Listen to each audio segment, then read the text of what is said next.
भाई नेविल, प्रभु आपको आशीष दे। आज रात इस गिरजे में आकर मैं बहुत खुश हूँ। मेरा थोड़ा गला खरखरा रहा है। आज प्रातः थोड़ा लंबा संदेश हो गया था और मैं प्रसन्न हूँ, यद्यपि ये यही हुआ था। उस समय जब संदेश आ रहा था, मैं स्वयं भी इसका आनंद ले रहा था और मुझे आशा है कि आपको भी सुनकर आनंद मिला होगा।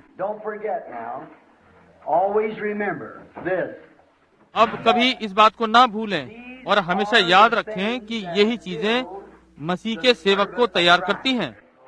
देखिए, पहले विश्वास और फिर चंगा करने की सामर्थ। और अब याद रखिए, पवित्र आत्मा परमेश्वर की इस बनावट को तब तक चोटी का पत्थर नहीं ढकेगा जब तक ये सारी बातें पवित्र आत्मा द्वारा संचालित ना हो। समझे?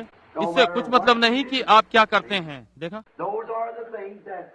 यही वो चीजें हैं जो कि मसीह की देह को बनाती हैं। देखिए, वही चीजें।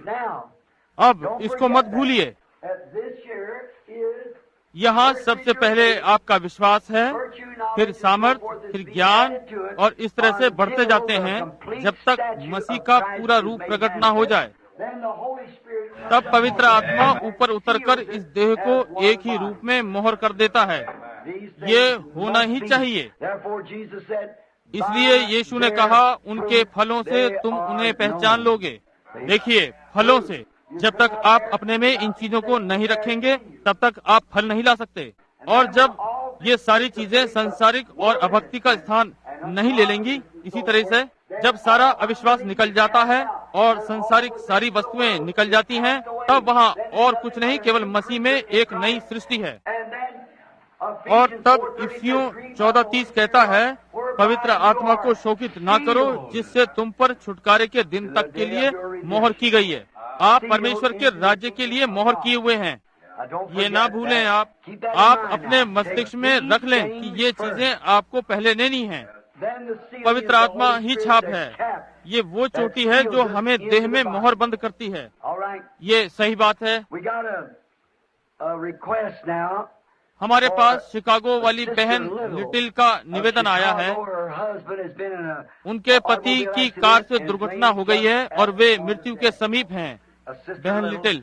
और हमारी छोटी बहन एडिथ राइट, जिनके विषय में हम एक लंबे अरसे से जानते हैं कि वे काफी खराब हालत में हैं, अपने घर पर हैं। और उन्होंने चाहा कि ये गिरजे में सुना दिया जाए, जिससे हम सब मिलकर उनके निवेदन पर प्रार्थना करें।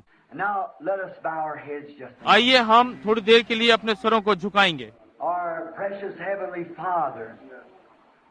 हमारे बहुमूल्य स्वर्गीय पिता, हम सब परमेश्वर के सिंहासन के चारों ओर जमा हैं और आपसे इन निवेदनों के लिए दिव्य अनुग्रह चाहते हैं। भाई लिटिल, जो कि कार दुर्घटना से मृत्यु के समीप हैं, परमेश्वर आप उनकी सहायता करें। होने दे कि आपका पवित्र आत्मा उनके बिस्तर के पास हो और प्रभु वो फिर से हमारे बीच में हो। और बहन छोटी एडिथ राइट जो कि वहाँ है, मैं प्रार्थना करता हूँ कि आज रात्रि पवित्र आत्मा उनके बिस्तर के पास हो और उनके स्वस्थ को उनको वापस फिर से दे दे। पिता, ये प्रदान कीजिए, क्योंकि आपने इन बातों की प्रतिज्ञा की है और हम उनका विश्वास करते हैं। जैसा कि आज प्रातः हम सोच रहे थे कि दूरी आपके लिए कोई मतलब नहीं रखती। आपके लिए जैसे दुनिया का एक भाग है, वैसे ही दूसरा भाग भी है, क्योंकि आप तो सर्वव्यापी, सर्वशक्तिमान और अनंत हैं। और पिता, हम प्रार्थना करते हैं कि आप यीशु मसीह के नाम में इन विनतियों को प्रदान करेंगे।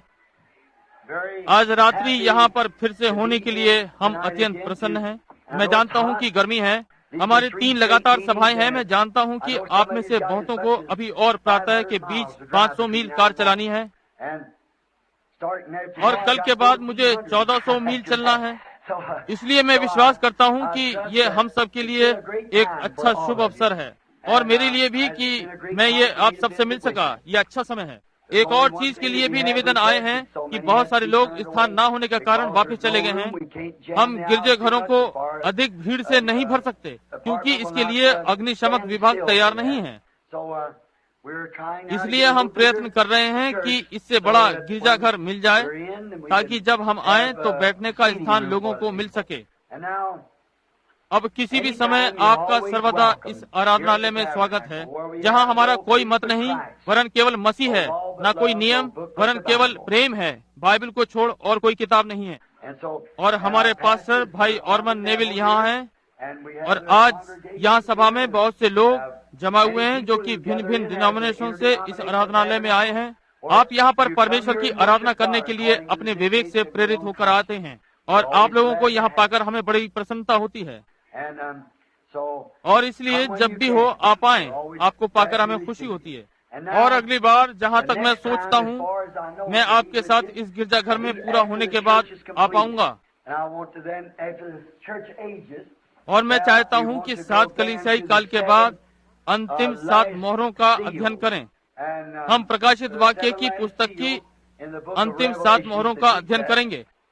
और बहुत सी बार यहाँ बीमार और दुर्बल लोग आते हैं, और इन सभाओं के समय दर्शनों की आवश्यकता होती है, और कुछ लोग विशेषकर साक्षात्कार के लिए आते हैं। यदि मैं साक्षात्कार के लिए उनसे बातें करता हूँ तो उनमें कोई भिन्नता नहीं पाता, और आप जानते हैं कि उसके बाद मुझे प्रचार करने में कठिनाई होती है।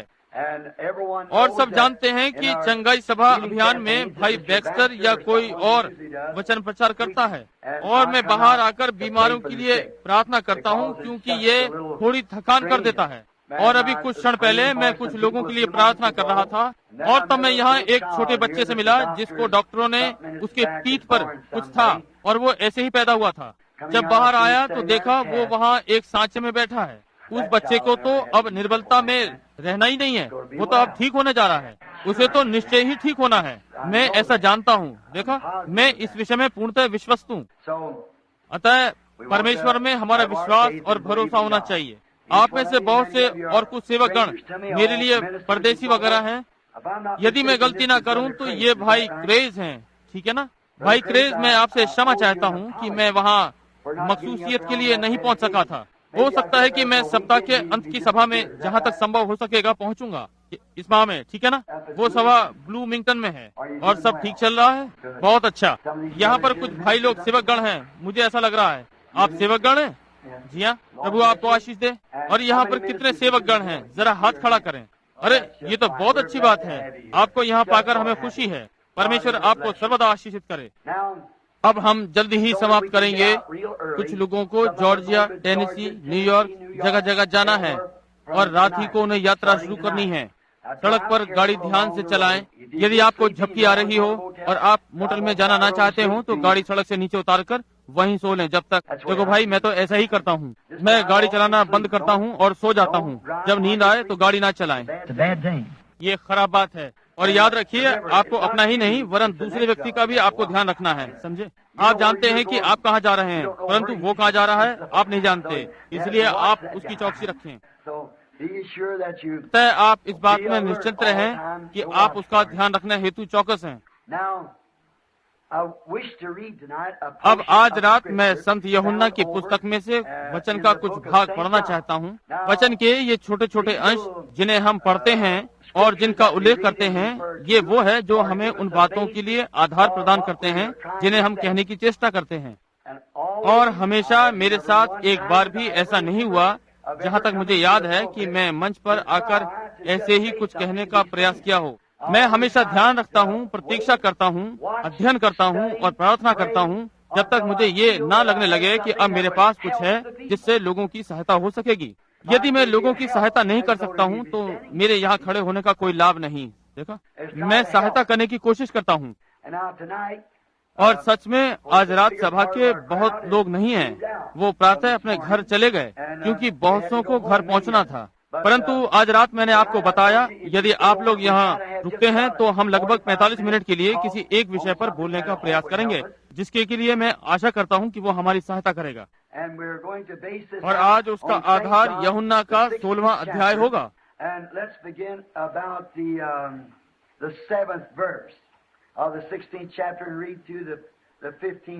आइए हम 16वें अध्याय के 7वें पद से 15वें पद तक पढ़ेंगे। It is expedient for you that I go away. For if I go not away, the Comforter will not come unto you. But if I depart, I will send him तो भी मैं unto you. तुमसे सच कहता हूँ कि मेरा जाना तुम्हारे लिए अच्छा है, क्योंकि यदि मैं ना जाऊं तो वो सहायक तुम्हारे पास ना आएगा, परंतु यदि मैं जाऊंगा तो वो सहायक तुम्हारे पास भेज दूंगा, और वो आकर संसार को पाप और धार्मिकता और न्याय के विषय में निरुत्तर करेगा। पाप के विषय में इसलिए कि वे मुझ पर विश्वास नहीं करते, और धार्मिकता के विषय में इसलिए कि मैं पिता के पास जाता हूँ और तुम मुझे फिर ना देखोगे। न्याय के विषय में इसलिए कि संसार का सरदार दोषी ठहराया गया है। मुझे तुमसे और भी बहुत सी बातें कहनी हैं, परंतु अभी तुम उन्हें सह नहीं सकते। परंतु जब वो अर्थात सत्य का आत्मा आएगा तो तुम्हें सब सत्य का मार्ग बताएगा, क्योंकि वो अपनी ओर से न कहेगा, परंतु जो कुछ सुनेगा वही कहेगा, और आने वाली बातें तुम्हें दिखाएगा। वो मेरी महिमा करेगा, क्योंकि वो मेरी बातों में से लेकर तुम्हें दिखाएगा। जो कुछ पिता का है वो सब मेरा है, इसलिए मैंने कहा कि वो मेरी बातों में से लेकर तुम्हें बताएगा। अब इस 13वें पद में, परंतु जब सत्य का आत्मा आएगा तुम्हारा पूर्ण सत्य की ओर मार्गदर्शन करेगा। जब सत्य का आत्मा आता है तो संपूर्ण सत्य की ओर ले जाएगा। सत्य क्या है? वचन। जब वो बोलेगा तो वो अपनी ओर से नहीं बोलेगा, परंतु जो वो सुनेगा वही बोलेगा। जो वो सुनता है वही बोलेगा। दूसरे शब्दों में वो वही होगा जो आप पर बातें प्रकट करेगा। क्या आप समझे? और इब्रानी के 4 अध्याय में बाइबल कहती है कि परमेश्वर का वचन 2 धारी तलवार से भी तेज और सामर्थी है, जो मन के विचारों और हृदय की को वार पार छेदता है। देखिए, जो वो सुनता है वही बोलेगा और तुम्हें आने वाली सब बातें दिखाएगा। समझे? वो क्या करने जा रहा है? वो पवित्र आत्मा प्रभु यीशु के नाम में आएगा। अब मैं चाहूंगा कि आपका ध्यान कुछ मिनटों के लिए गाइड शब्द की ओर, यानी एक मार्गदर्शक की ओर ले जाऊंगा। आप जानते हैं कि मुझे जंगलों का अच्छा अनुभव है। जंगलों को दिखाने के लिए आपके साथ एक मार्गदर्शक होना चाहिए। आपके साथ एक मार्गदर्शक होना ही चाहिए जब आप ये ना जानते हो कि आप कहाँ जा रहे हैं।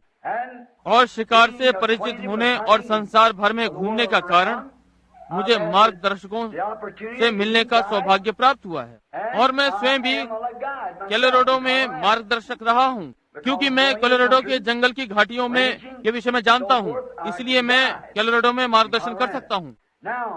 अब पथ प्रदर्शक को मार्ग मालूम होना ही चाहिए। उसको मालूम होना चाहिए कि वो कहाँ जा रहा है और वो क्या कर रहा है और रास्ते में आपकी कैसे देखभाल करनी चाहिए। समझे? उसे ध्यान रखना है कि आप कहीं खो ना जाएं। मार्गदर्शक एक चुना हुआ व्यक्ति होता है। यदि वो मार्गदर्शक है तो प्रांत ही उसका चुनाव करता है। और जब कभी आप जंगल के दौरे पर जाएं जहां कहीं आपको आना जाना नहीं होता है, तो बगैर मार्गदर्शक के जाना ठीक बात नहीं। स्पष्ट भाषा में कुछ जगहों पर आप उनके बिना नहीं जा सकते, जैसे कि कनाडा में पथ प्रदर्शक शिकारगाह के ऑफिसर के सामने आपके लाइसेंस पर हस्ताक्षर करेगा। उसको स्वयं अपने हस्ताक्षर अंदर जाने के लिए और आपका जिम्मा लेने के लिए करने पड़ते हैं। यदि आपको कुछ हो जाता है तो वो उसका उत्तरदायी है। उसको आपकी सुरक्षा करनी है। उसे देखना ही है कि आप कहीं खो ना जाएं। उसे अपने में निश्चित रहना है कि वो आपको ऐसे स्थान में ना जाने दे कि जहाँ से आप वापस ना आ पाएं। और यदि आप खो जाएं तो उसे क्षेत्र का इतना ज्ञान होना चाहिए कि वो आपको किसी भी समय ढूंढ निकाले। इन सब बातों का उसे ज्ञान होना ही चाहिए, नहीं तो वो मार्गदर्शक नहीं बन सकता, न ही उसे अनुमति होगी कि वो मार्गदर्शक बने। इन चीजों के लिए आपको पहले से ही सब कुछ निर्धारित करना होता है। आपको पहले ही जानकारी प्राप्त करके अपना इंतजाम करके आरक्षण करा लेना चाहिए। और कभी कभी यदि आपने ध्यान नहीं दिया तो सब घिर जाता है, तो आपको संसारिक मार्गदर्शक के लिए रह जाना पड़ता है। लेकिन परमेश्वर के मार्गदर्शक के लिए ऐसा नहीं है। वो सदा तत्पर रहता है, हमेशा तैयार रहता है। अब यदि आपने ये तैयारियां नहीं की हैं और आप जंगल में घूमने का विचार कर रहे हैं जहां आप कभी नहीं गए हैं, तो आप खो सकते हैं और बर्बाद हो सकते हैं। आपकी केवल 1% संभावना है कि आप जंगल से बाहर आ जाएं। वो भी यदि वो घना नहीं है तो 1% संभावना है कि आप स्वयं बाहर आ जाएं। और यदि वो खराब जंगल है तो फिर आप बाहर नहीं आ सकेंगे। वहाँ कोई भी तरीका नहीं चलता, क्योंकि आप अपने को मृत्यु के मार्ग पर चलता हुआ पाते हो और तब आपकी शक्ति आशाएं समाप्त हो जाएंगी और आप मृत हो जाएंगे। यदि आपने कोई पथ प्रदर्शक नहीं लिया जो उस जंगल को जानता हो कि आप कैसे वापस आएंगे, तो आप मृत हो जाएंगे। आप में से बहुत से उस लेख से परिचित होंगे जो कि आपने पिछले वर्ष स्काउट लड़कों के विषय में जो ट्यूसन एरिजोना में थे। यद्यपि वो इस बात के लिए कि अपनी सुरक्षा कैसे की जाती है प्रशिक्षित थे, क्योंकि वे एक स्काउट थे और वे लोग छोटे स्काउट नहीं परंतु पूर्ण स्काउट थे। और जब वे पर्वतों की यात्रा पर थे तभी मौसम बदल गया और बर्फीला तूफान आ गया और तब उन्होंने पाया कि वे खो गए हैं और सब के सब मर गए। ये इसलिए हुआ कि प्रतिदिन के मौसम से उसमें बदलाव आ गया और इससे कैसे निकला जाए वे ये नहीं जानते थे। समझे? मुझे ये याद नहीं कि वो कितने लड़के थे जो पहाड़ों में नष्ट हुए थे। यद्यपि उनके पास हेलीकॉप्टर और सेना और राष्ट्र सुरक्षा और स्वयं सेवी की सहायता इत्यादि थी, परंतु वो भटक गए। कोई नहीं जानता था कि वे कहाँ थे और वे अपनी सुरक्षा नहीं कर सके थे। वे सब बर्फ में नष्ट हो गए थे क्योंकि वे नहीं जान पाए थे कि वे उत्तर पूर्व पश्चिम दक्षिण कहाँ जा रहे हैं। उन्हें सब कुछ एक सा ही दिख रहा था। एक मार्गदर्शक जानता है कि वो कहाँ है। मौसम उसके लिए कोई मायने नहीं रखता। वो ऐसा करने में सक्षम है। वो जानता है कि वो क्या कर रहा है। वो हर चीज से परिचित है। वो हर चीज की पहचान रखता है। इसलिए अंधकार में भी वो कुछ छू कर मालूम कर सकता है। उदाहरण के लिए पथ प्रदर्शक की एक पुरानी विधि है। आप जानते हैं कि यदि आप तारे देखें तो कोई भी बता सकता है कि आप तारों को देखकर कि किस दिशा में जा रहे हैं, और आप हमेशा ही किसी वास्तविक तारे को देखना चाहेंगे और वो सही तारा उत्तर का तारा है। देखिए, वो केवल एक ही है जो कि एक ही स्थान पर स्थिर रहता है। ये मसीह को दर्शाता है जो कि कल, आज और युगानुयुग एक सा है, और दूसरे तो घूमते रहते हैं परंतु ये एक ही जैसा रहता है। गिरजे आपको कभी इधर या उधर रास्तों पर खींच सकते हैं, परंतु वो नहीं, वो सर्वदा एक सा रहता है। मान लीजिए बादलों से आप उत्तर के तारे को नहीं देख पाते हैं और दिन का समय है और आप खो जाते हैं, तो आप पेड़ों पर ध्यान देंगे। वृक्षों के उत्तरी पृष्ठ पर सर्वदा काई जमी रहती है, क्योंकि वृक्ष के दक्षिणी भाग पर उत्तरी भाग की अपेक्षा अधिक सूर्य का प्रकाश गिरता है। लेकिन यदि अंधेरा हो और आप काई ना देख सकें, यदि आप अपनी आंख बंद करके कुछ भी सोचने की कोशिश ना करें, आंख बंद करके आप अपने हाथों को धीरे धीरे पेड़ के तने की छाल पर धीरे धीरे चारों ओर घुमाना शुरू करेंगे, और जब आपका हाथ बहुत मोटी और टूटी छाल पर लगे तो वो उत्तर दिशा है। हवाएं तो आपको बता सकते हैं कि आप उत्तर या दक्षिण की ओर बढ़ रहे हैं। ये विधि है और बहुत सी चीजें हैं, परंतु इसमें एक पथ प्रदर्शक की आवश्यकता होती है कि ये सब कैसे किया जाए। एक साधारण व्यक्ति वहाँ खड़ा होता है और कहता है मुझे इसमें कोई फर्क महसूस नहीं होता। देखा, इस प्रकार के मार्गदर्शन के लिए आपको प्रशिक्षण लेना होगा, और इसमें कोई संदेह नहीं कि ये लड़के अच्छे स्काउट थे। वे कई प्रकार की गांठें लगा सकते थे, वे पत्थरों द्वारा आग उत्पन्न कर सकते थे, और उनमें ऐसी बहुत सी बातें थीं। लेकिन अपने बाहर निकलने का मार्ग जानना एक किस्म की तरकीब है। वे अपनी निकासी को नहीं जानते थे, इसलिए वे सब नाश हो गए, क्योंकि उन्होंने अपने साथ पथ प्रदर्शक नहीं लिया था। 2 वर्ष पहले एक नासमझ पिता अपने साथ 6 या 7 वर्ष के छोटे लड़के को लेकर पहाड़ों में चला गया। वो उसे अपने पहले हिरन के शिकार पर ले गया, इसलिए वो बहुत ऊंचे पहाड़ पर चढ़ गए, और छोटे लड़के ने पिता से कहा, पिताजी मैं थक रहा हूँ, अभी हम काफी ऊंचाई पर नहीं आए हैं, तुम मेरी पीठ पे आ जाओ। हिरन ऊंचाई पे मिलते हैं। वो और ऊपर चढ़ता गया। उस शहरी व्यक्ति को ये नहीं पता था, उसे मालूम ही नहीं था कि शिकार कैसे करते हैं या कहाँ जाना चाहिए। कोई भी व्यक्ति जो जंगल के विषय में जानता है उसे ज्ञात होता है कि हिरन बहुत ऊंचाई पर नहीं रुकता। वो उतने ऊंचे पर नहीं जाते हैं। बकरियां ऊंचे पर जाती हैं, हिरन नहीं। वो तो नीचे की ओर मिलते हैं जहाँ उनका भोजन होता है, जहाँ खाने को मिलता है। और इस व्यक्ति ने ये सोचा कि यदि मैं ऊपर चट्टानों में जाऊंगा तो मुझे बड़ा नर हिरन मिल जाएगा। उसने कहीं चट्टान पर खड़े हिरन की तस्वीर देखी थी और उसने सोचा वो उसे मिलेगा। उसने उन पुस्तकों पर पढ़ने के लिए ध्यान नहीं दिया, वो कल्पनाओं में था। वहाँ तो केवल एक काम करना था कि पथ प्रदर्शक को साथ लेना, ताकि मालूम पड़े कि आप कहाँ हैं। और वहाँ यकायक वर्षा आ गई। ऐसी वर्षा वहाँ आती है, और वो व्यक्ति बहुत देर तक शिकार खेलता रहा, और जब तक अंधेरा ना हो गया वापस जाने के लिए वो रास्ता ना ढूंढ सका। और तब पहाड़ की चोटी पर से बहुत तेज हवाएं चलने लगी, और तब वो जल्दी जल्दी तेजी से चलने लगा। यदि आप फंस जाएं तो आपको मालूम होना चाहिए कि किस प्रकार से ऐसे में बचा जाए।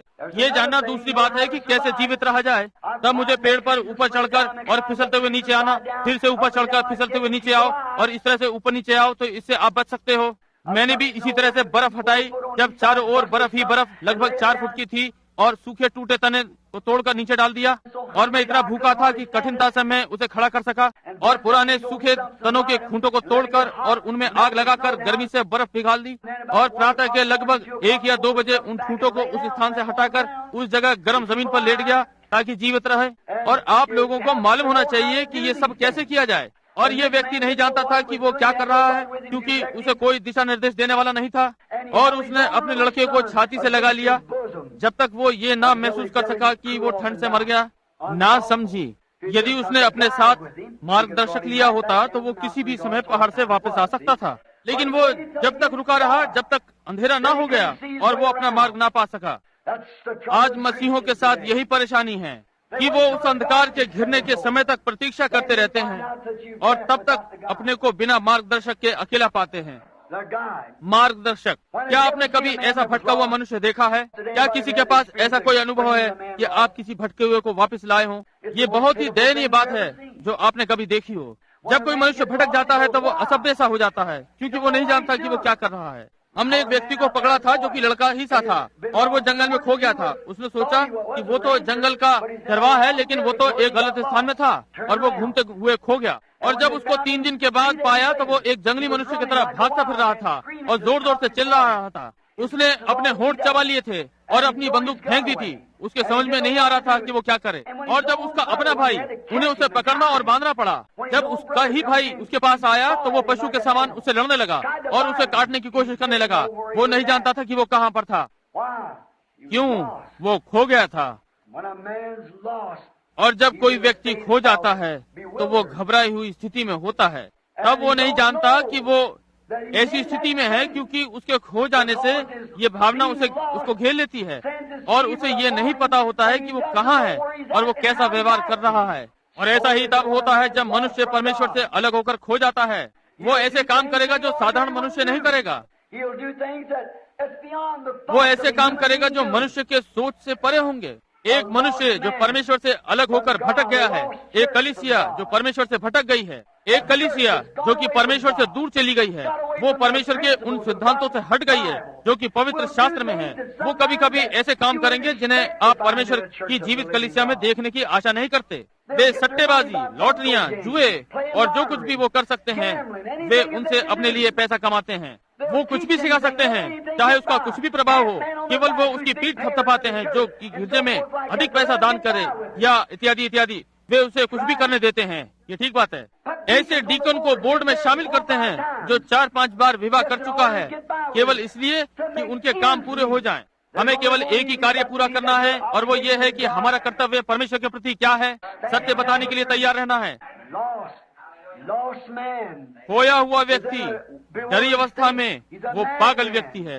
मार्गदर्शक इस बात को समझता है कि कैसे वहाँ पहुंचकर क्या करना है।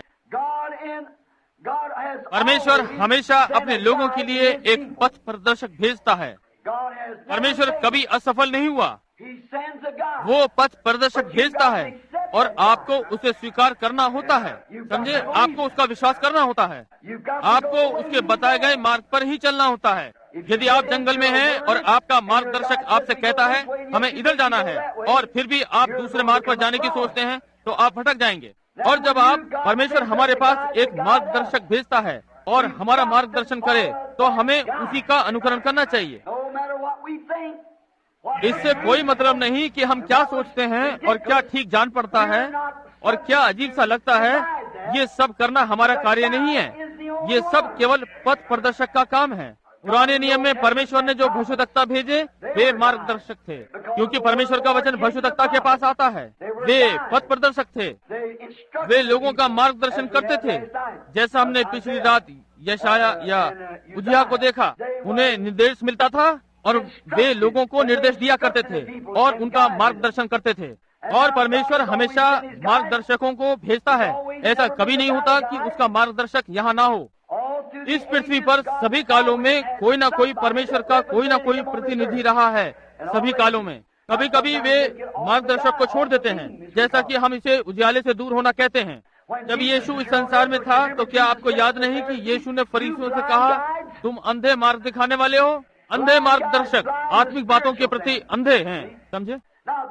अब उन्हें मार्गदर्शक होना चाहिए था ताकि लोगों का मार्गदर्शन करके उन्हें उद्धार तक ले जाते, परंतु यीशु ने कहा तुम अंधे हो, और उसने कहा उन्हें रहने दो, क्योंकि यदि अंधा अंधे को लेकर चलेगा तो क्या वह गड्ढे में ना गिरेंगे। अंधे मार्ग दिखाने वाले। ओ, ये संसार किस प्रकार से अंधेपन के मार्गदर्शन से खराब हो गया है। वो नहीं चाहता कि आप अपनी समझ पर विश्वास करें। परमेश्वर नहीं चाहता कि आप अपनी समझ पर या अपने विचारों पर या किसी भी मनुष्य के बनाए हुए विचारों पर निर्भर करें। परमेश्वर मार्गदर्शक को भेजता है और वो ये चाहता है कि आप ये याद रखें कि वो उसका नियुक्त किया हुआ मार्गदर्शक है, और हमें उसे याद रखना चाहिए। यहाँ यीशु ये कहता है, मैं तुम्हें नहीं छोड़ूंगा, लेकिन मैं पिता से प्रार्थना करूंगा कि वो तुम्हें एक सहायक भेज देगा। और ये सहायक जब वो आएगा तो तुम्हें पूर्ण सत्य की ओर ले जाएगा। और परमेश्वर का वचन सत्य है, और वचन मसीह है। मैं ही मार्ग, सत्य और जीवन हूँ। वो वचन है। आदि में वचन था, वचन परमेश्वर के साथ था, और वचन परमेश्वर था, और वचन देहधारी हुआ और हमारे बीच में रहा। तब यदि हम सही सच्चे मार्गदर्शक के पीछे चलें, जो कि पवित्र आत्मा है, तो वो हमें वही बताएगा जो उसने देखा है, और जो उसने सुना है वो हमें आने वाली बातें दिखाएगा। आमीन। आप वही हैं। वो आपको आने वाली चीजें दिखाने जा रहा है। और जब गिरजे उसको अस्वीकार कर देते हैं तो हम इस बात की आशा कैसे कर सकते हैं कि हम स्वर्ग में जाएंगे, जबकि पवित्र आत्मा हमारे पास मार्गदर्शन के लिए भेजा गया है। और हम तो किसी कार्डिनल या किसी बिशप या किसी सुपरवाइजर या ऐसे ही किसी व्यक्ति को अपना मार्गदर्शन करने देते हैं, जबकि पवित्र आत्मा को हमारे मार्गदर्शन करने के लिए दिया गया है। और पवित्र आत्मा सदा वचन से ही बोलता है। मुझे अभी तुमसे बहुत सी बातें कहनी हैं जिन्हें तुम अभी नहीं समझ सकते, परंतु जब वो आएगा तो वो तुम्हारा मार्गदर्शन करेगा। मोहरों के प्रकट होने का यही कारण है। 7वीं मोहर के पूरा होने तक परमेश्वर के भेद खुल जाने चाहिए, इसको जानने के लिए कि परमेश्वर कौन है, क्या है, वो कैसे करता है, उसका स्वभाव और वो क्या है। आपको तब तक यह होना चाहिए, किसी भी प्रकार से समझे, कि हम उसके पूरे कद तक उसके बेटे और बेटियां हो जाएं। वो कलीसिया जो मसीह के लहू में धुली है, वो पैसों से नहीं खरीदी गई। यीशु मसीह के लहू द्वारा उसका दाम चुकाया गया है। अब यहाँ हमारे पास एक मार्गदर्शक है, और ये परमेश्वर के द्वारा दिया गया मार्गदर्शक है। इस समय हम अपने मार्ग पर जंगल में से निकल रहे हैं, और हम बिना उस मार्गदर्शक के पार नहीं हो सकते। क्या कोई इस बात का साहस जुटा सकता है कि इस मार्गदर्शक का कोई और विकल्प ले ले? यदि आप ऐसा करेंगे तो वो आपको मार्ग से भटका देगा। ये मार्गदर्शक मार्ग को जानता है। वो इस मार्ग के चप्पे चप्पे से परिचित है। वो आपके हृदय के हर विचार को जानता है। वो यहाँ उपस्थित हर व्यक्ति को जानता है। वो जानता है कि आप कौन हैं और आपने क्या किया है। वो आपके विषय में सब जानता है। ये परमेश्वर का मार्गदर्शक पवित्र आत्मा है, और वो आप पर सब चीजें प्रकट करेगा और आपको वही बताएगा जो सुनेगा। वो आपके शब्दों को दोहरा सकता है और बता सकता है कि आपने क्या कहा है। आमीन। आप क्या थे, कहाँ हैं और कहाँ जा रहे हैं, वो बता सकता है। एक मार्गदर्शक जो ठीक मार्गदर्शक है, वो आपका मार्गदर्शन पूर्ण सत्य तक करेगा, और उसका वचन सत्य है। पवित्र आत्मा आपसे मनुष्य के बनाए मत पर कभी भी आमीन कहने को नहीं कहेगा।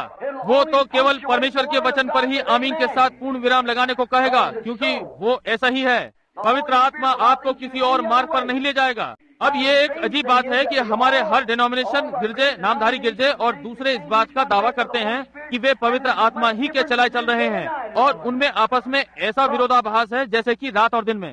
परंतु जब वो छोटा फरीसी पौलुस जिसने पवित्र आत्मा अनिनियास के बपतिस्मे देने से प्राप्त किया, और वो अध्ययन के लिए 3 वर्ष अरब को चला गया, और जब वो वापस आया तो उसने कभी भी नामधारी गिरजों की सलाह किसी भी विषय में 14 वर्ष तक नहीं ली थी। लेकिन जब वो आकर पतरस से मिला, जो कि यरूशलेम में कलीसिया का अध्यक्ष था, तो वे मतों और सिद्धांतों में एक ही थे। क्यों? एक ही पवित्र आत्मा था। जैसे पतरस यीशु मसीह के नाम में बपतिस्मा देता था, तो पौलुस भी बिना किसी सलाह के बताए वैसे ही बपतिस्मा देता है। जहाँ पतरस पवित्र आत्मा के बपतिस्मे और पवित्र किरण के विषय में सिखाता, तो पौलुस भी वैसे ही किसी कलीसिया के सलाह बिना वैसे ही सिखाता, क्योंकि उनका एक ही मार्गदर्शक था। तो आज हम एक कैसे हो सकते हैं जबकि लोग इन सत्यों का इनकार कर रहे हैं? जब पतरस ने कलीसिया को एक मार्ग पर लाने के लिए सिखाया, तो पौलुस ने भी उसी तरह का मत सिद्धांत सिखाया, क्योंकि दोनों का एक ही मार्गदर्शक था। मार्गदर्शक ऐसा नहीं करता कि एक व्यक्ति को इस मार्ग पर और एक को उस मार्ग पर, एक को पूर्व में और एक को पश्चिम में भेज दे। वो तो आपको एक साथ रखेगा, और यदि हम पवित्र आत्मा को हमें एक साथ रखने दें तो हम एक ही होंगे। यदि हम शैतान द्वारा अपने को गलत मार्ग पर न ले जाने दें, तो हम एक ही आत्मा के द्वारा, पवित्र आत्मा के द्वारा, जो कि परमेश्वर का मार्गदर्शक है, जो हमें पूर्ण सत्य की ओर ले जाएगा, एक ही हृदय, एक ही विचार, एक ही सूत्र में होंगे। लेकिन आपको अपने मार्गदर्शक का अनुकरण करना होगा। जी हाँ श्रीमान, निकोदीमस को देखें, यद्यपि वो तेज था, फिर भी उसे एक मार्गदर्शक की आवश्यकता थी। वो लगभग 80 वर्ष आयु का गुरु था। वो फरीसियों में से था या सनेद्रीन काउंसिल ऑफ मिनिस्ट्रियल एसोसिएशन से था। वो इजराइल समुदाय में एक महान व्यक्ति, एक गुरु था। सोचिए, पढ़ाने वाला गुरु। जी हाँ, वो व्यवस्था को जानता था, लेकिन जब नए जन्म की बात आई तो उसे एक मार्गदर्शक की आवश्यकता पड़ी। वो इसके लिए भूखा था। वो जानता था कि कहीं कुछ बात है। उसका भाव मसीह के पास रात में आने से प्रकट होता है। इससे ये भी सिद्ध होता है कि उन सब लोगों में किस प्रकार की भावना थी, परंतु उनमें से किसी में भी ये साहस की आत्मा नहीं थी जो इसमें थी। वहाँ ऐसा कोई नहीं था जो इसकी तरह आकर वही करता जो इसने किया। आप जानते हैं कि लोग निकोदीमस पर रात में आने के कारण उंगली उठाते हैं। वो किसी तरह भी पहुंचा। मैं कुछ लोगों को जानता हूँ जो रात या दिन में कभी नहीं शुरू करते, लेकिन वो वहाँ गया क्योंकि उसे मार्गदर्शक की आवश्यकता थी। उसने कहा, गुरु, हम जो कि सनेद्रीन हैं, हम जानते हैं कि तू परमेश्वर की ओर से गुरु होकर आया है। वो ये क्यों जानता था? क्योंकि ये प्रकट था। देखा, वो जानना चाहता था कि नया जन्म क्या होता है, और वो सीधा सही व्यक्ति के पास गया, क्योंकि परमेश्वर ने प्रकट किया था कि ये यीशु ही मार्गदर्शक है। देखिए, उसने क्या कहा, रब्बी, हम जानते हैं कि तू परमेश्वर की ओर से गुरु होकर आया है, क्योंकि कोई इन कामों को जो तू करता है, यदि परमेश्वर उसके साथ ना हो तो वो उन्हें नहीं कर सकता। ये इस बात का प्रकटीकरण है कि जीवित परमेश्वर उसके अंदर था। उसने क्या गवाही दी? ये काम मैं नहीं करता, परंतु पिता मुझ में रहकर ये करता है। मैं तुमसे सच कहता हूँ कि पुत्र अपने आप से कुछ नहीं करता। जिन कामों को वो पिता की ओर से करते हुए देखता है, वो उन्हीं कामों को उसी रीति से करता है। पिता काम करता है और मैं यहाँ पर करता हूँ। दूसरे शब्दों में, परमेश्वर उसको दिखाता था कि क्या करना है, तब वो जाकर उस काम को वैसे ही कर देता था। वो किसी भी कार्य को तब तक नहीं करता था जब तक परमेश्वर ही उससे उस काम को करने को ना कहे। आमीन। यही इसकी खुली साफ सच्चाई है। हम तब तक कोई कदम ना उठाएं जब तक आत्मा ही ना कहे। यही बात है। और मसीह में पूरी तरह से लीन हो जाएं, तो ऐसे धक्का नहीं देना पड़ेगा जैसे मेरे साथ। लेकिन उसका पहला थोड़ा सा इशारा पाते ही आप तैयार हो जाते हैं, और आपको कोई नहीं रोक सकता, क्योंकि आप जानते हैं कि ये परमेश्वर की इच्छा है। उसे एक मार्गदर्शक की आवश्यकता थी। वो एक प्रमाणित किया हुआ मार्गदर्शक था। उसका मार्गदर्शन इसी के द्वारा हो सकता था, क्योंकि वो जानता था कि ये मार्गदर्शक परमेश्वर की ओर से प्रेरित किया हुआ है। वो जानता था कि जो रीति रिवाज जिनका पालन वो कर रहा है, और वो उसे फरीसी सदूकियों से और जो भी हो उनसे मिले थे। उसने देखा जिन मतों धारणाओं का उसने पालन किया, उससे कुछ नहीं हुआ। लेकिन यहाँ एक व्यक्ति दृश्य पर आता है और बाइबल का प्रतिज्ञा किया हुआ मसीहा कहलाता है, और वो चारों ओर परमेश्वर के ही काम करता है। यीशु ने कहा, यदि मैं अपने पिता के कार्य ना करूं तो मेरा विश्वास मत करो, लेकिन यदि तुम मेरा विश्वास नहीं कर सकते हो तो जो कार्य मैं करता हूँ उनका विश्वास करो, क्योंकि वो ही मेरी गवाही देते हैं। तब इसमें आश्चर्य नहीं कि निकोदेमस ये कह सका था, रब्बी हम जानते हैं कि तू परमेश्वर की ओर से गुरु होकर आया है, क्योंकि कोई व्यक्ति ये कार्य नहीं कर सकता यदि परमेश्वर उसके साथ ना हो। देखा, यद्यपि वो इन बातों में गुरु था तो भी उसे एक मार्गदर्शक की आवश्यकता थी। वो अपने गिरजे में शिक्षक था, वो सम्मानित व्यक्ति था, उसका एक अपना स्थान था, वो महान व्यक्ति था। इसमें संदेह नहीं कि उसका सम्मान उसके राष्ट्र के लोगों में था, परंतु जब नया जन्म लेने का विषय आया तो उसे मार्गदर्शक की आवश्यकता पड़ी। तो क्या हमें भी है? हमें भी एक मार्गदर्शक की आवश्यकता है। कुरनेलियस एक महान सम्मानित व्यक्ति था, उसने गिरजाघर बनाए थे। वो यहूदियों का सम्मान करता था क्योंकि वो जानता था कि उनका धर्म सही है। वो दान करता था और प्रतिदिन प्रार्थना करता था। लेकिन जब पवित्र आत्मा आया तो कलीसिया में कुछ विशेष उन्नति हुई। उसे एक मार्गदर्शक की आवश्यकता पड़ी। परमेश्वर ने उसके पास पवित्र आत्मा भेजा। उसने उसे एक व्यक्ति पतरस में से होकर भेजा। जब पतरस ये शब्द बोल ही रहा था, पवित्र आत्मा उन पर उतर आया। परमेश्वर ने मार्गदर्शक को पतरस के द्वारा प्रयोग किया। उसने उसका प्रयोग किया क्योंकि उसने कुरनेलियस को सही मार्ग दिखाया। और जब वो बोल ही रहा था तो पवित्र आत्मा उन अन्य जातियों पर उतर आया। तब उसने कहा कि क्या मनुष्य पानी को रोक सकता है कि इनका बपतिस्मा ना हो? देखिए, अब भी मार्गदर्शक बोल रहा है, न कि पतरस, क्योंकि वो तो अन्य जातियों का झुंड था जो कि उसके लिए अपवित्र गंदे थे, और वो तो वहाँ जाना भी नहीं चाहता था। परंतु मार्गदर्शक ने कहा, मैं तुझे भेज रहा हूँ। जब आप मार्गदर्शक के पूरे नियंत्रण में होते हैं तो आप वो कार्य करते हैं जो आप करना नहीं चाहते, यदि आप उसे मार्गदर्शन करने दें तो। ओ पवित्र आत्मा के मार्गदर्शन में चलना कितना अच्छा है। वो मार्गदर्शक है। ठीक है, उसने पतरस के द्वारा बताया कि उसे क्या करना चाहिए। तब जब सबने पवित्र आत्मा पाया तो कहने लगा, हम पानी को नहीं रोक सकते, क्योंकि ये देखकर कि उन्होंने भी हमारी नाई वैसे ही पवित्र आत्मा पाया जैसे हमने शुरू में पाया था। और तब उन्होंने उन्हें प्रभु यीशु के नाम में बपतिस्मा दिया। अब ये करने के लिए किसने उनकी अगुवाई की? उस मार्गदर्शक ने जो उसके अंदर था। क्या यीशु ने नहीं बताया कि कोई विचार ना सोचना कि तुम्हें क्या कहना है, क्योंकि ये तुम नहीं बोल रहे हो, ये तुम्हारा पिता तुम में होकर बोल रहा है। आमीन। खोजा तो यरूशलेम से आ रहा था, और उस समय संसार में परमेश्वर का मार्गदर्शक पवित्र आत्मा था, और उसके पास एक व्यक्ति था जो कि मार्गदर्शक से भरा हुआ था। वो तो केवल डीकन जैसा था, वो तो प्रचारक भी नहीं था। और वो वहाँ बीमारों को चंगा कर रहा था, प्रेत आत्माएं निकाल रहा था, जिस कारण उस नगर में एक बड़ा हर्ष और उल्लास था। उसके चारों ओर सैकड़ों लोग घिरे रहते थे। और मार्गदर्शक ने कहा, बहुत हुआ, अब इस रास्ते पर चलते हैं। उसने अपने मार्गदर्शक से तर्क वितर्क नहीं किया। अपने मार्गदर्शक के शब्दों पर तर्क वितर्क न करें, केवल उसका अनुकरण करें। यदि आप ऐसा नहीं करेंगे तो खो जाएंगे। और याद रखिए, यदि आप खो जाएंगे तो आप ही इसका स्वयं कारण हैं। इसलिए हम मार्गदर्शक के साथ रहना चाहते हैं। अतः रास्ते में उसने फिलिपुस से कहा कि इस झुंड को छोड़कर वहाँ रेगिस्तान में चले जाओ जहाँ कोई भी नहीं है, लेकिन मैं तुम्हें वहाँ भेज रहा हूँ। जब तुम वहाँ पर पहुँच जाओगे तो वहाँ कोई होगा। देखो, एक खोजा अकेला चला आ रहा था। वो इथियोपिया की रानी के यहाँ एक महान व्यक्ति था। यशायाह नबी की पुस्तक पढ़ता हुआ चला आ रहा था। अब मार्गदर्शक ने कहा, उसके रथ के पास हो ले। और उसने कहा, क्या तू जो पढ़ता है उसे समझता है? उसने कहा, मैं कैसे समझ सकता हूँ जब तक कोई मेरा मार्गदर्शन करने वाला है ही नहीं। ओ भाई, परंतु फिलिपुस के पास मार्गदर्शक था। आमीन। और उसने उसी वचन से आरंभ करके उसे मसीह का प्रचार कर दिया।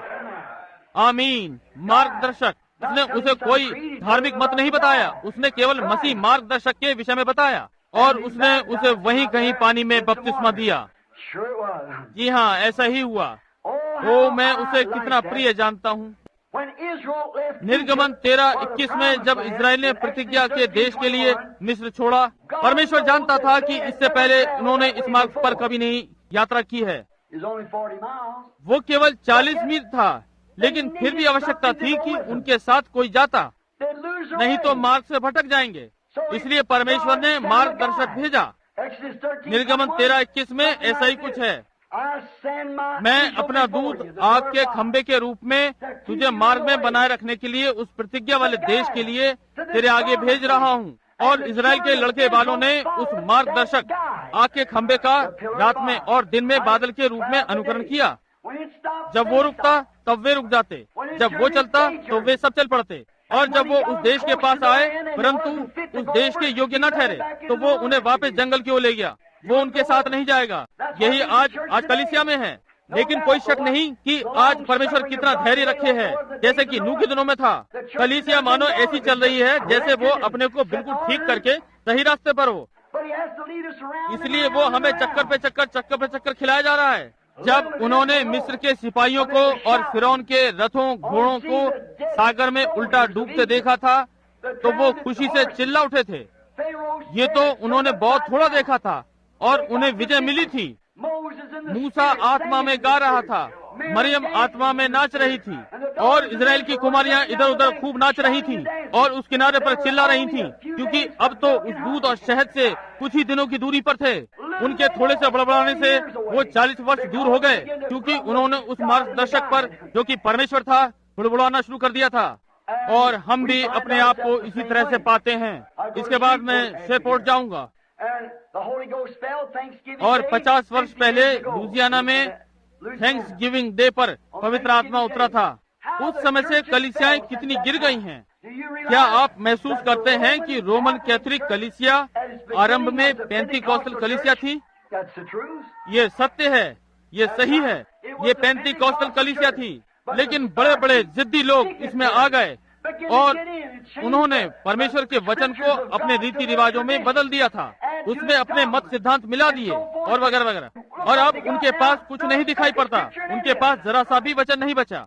उन्होंने पवित्र आत्मा के स्थान पर रोटी का टुकड़ा ले लिया, कुछ की जगह कुछ और कुछ ले लिया, डूबने की जगह पर छिड़काव कर दिया।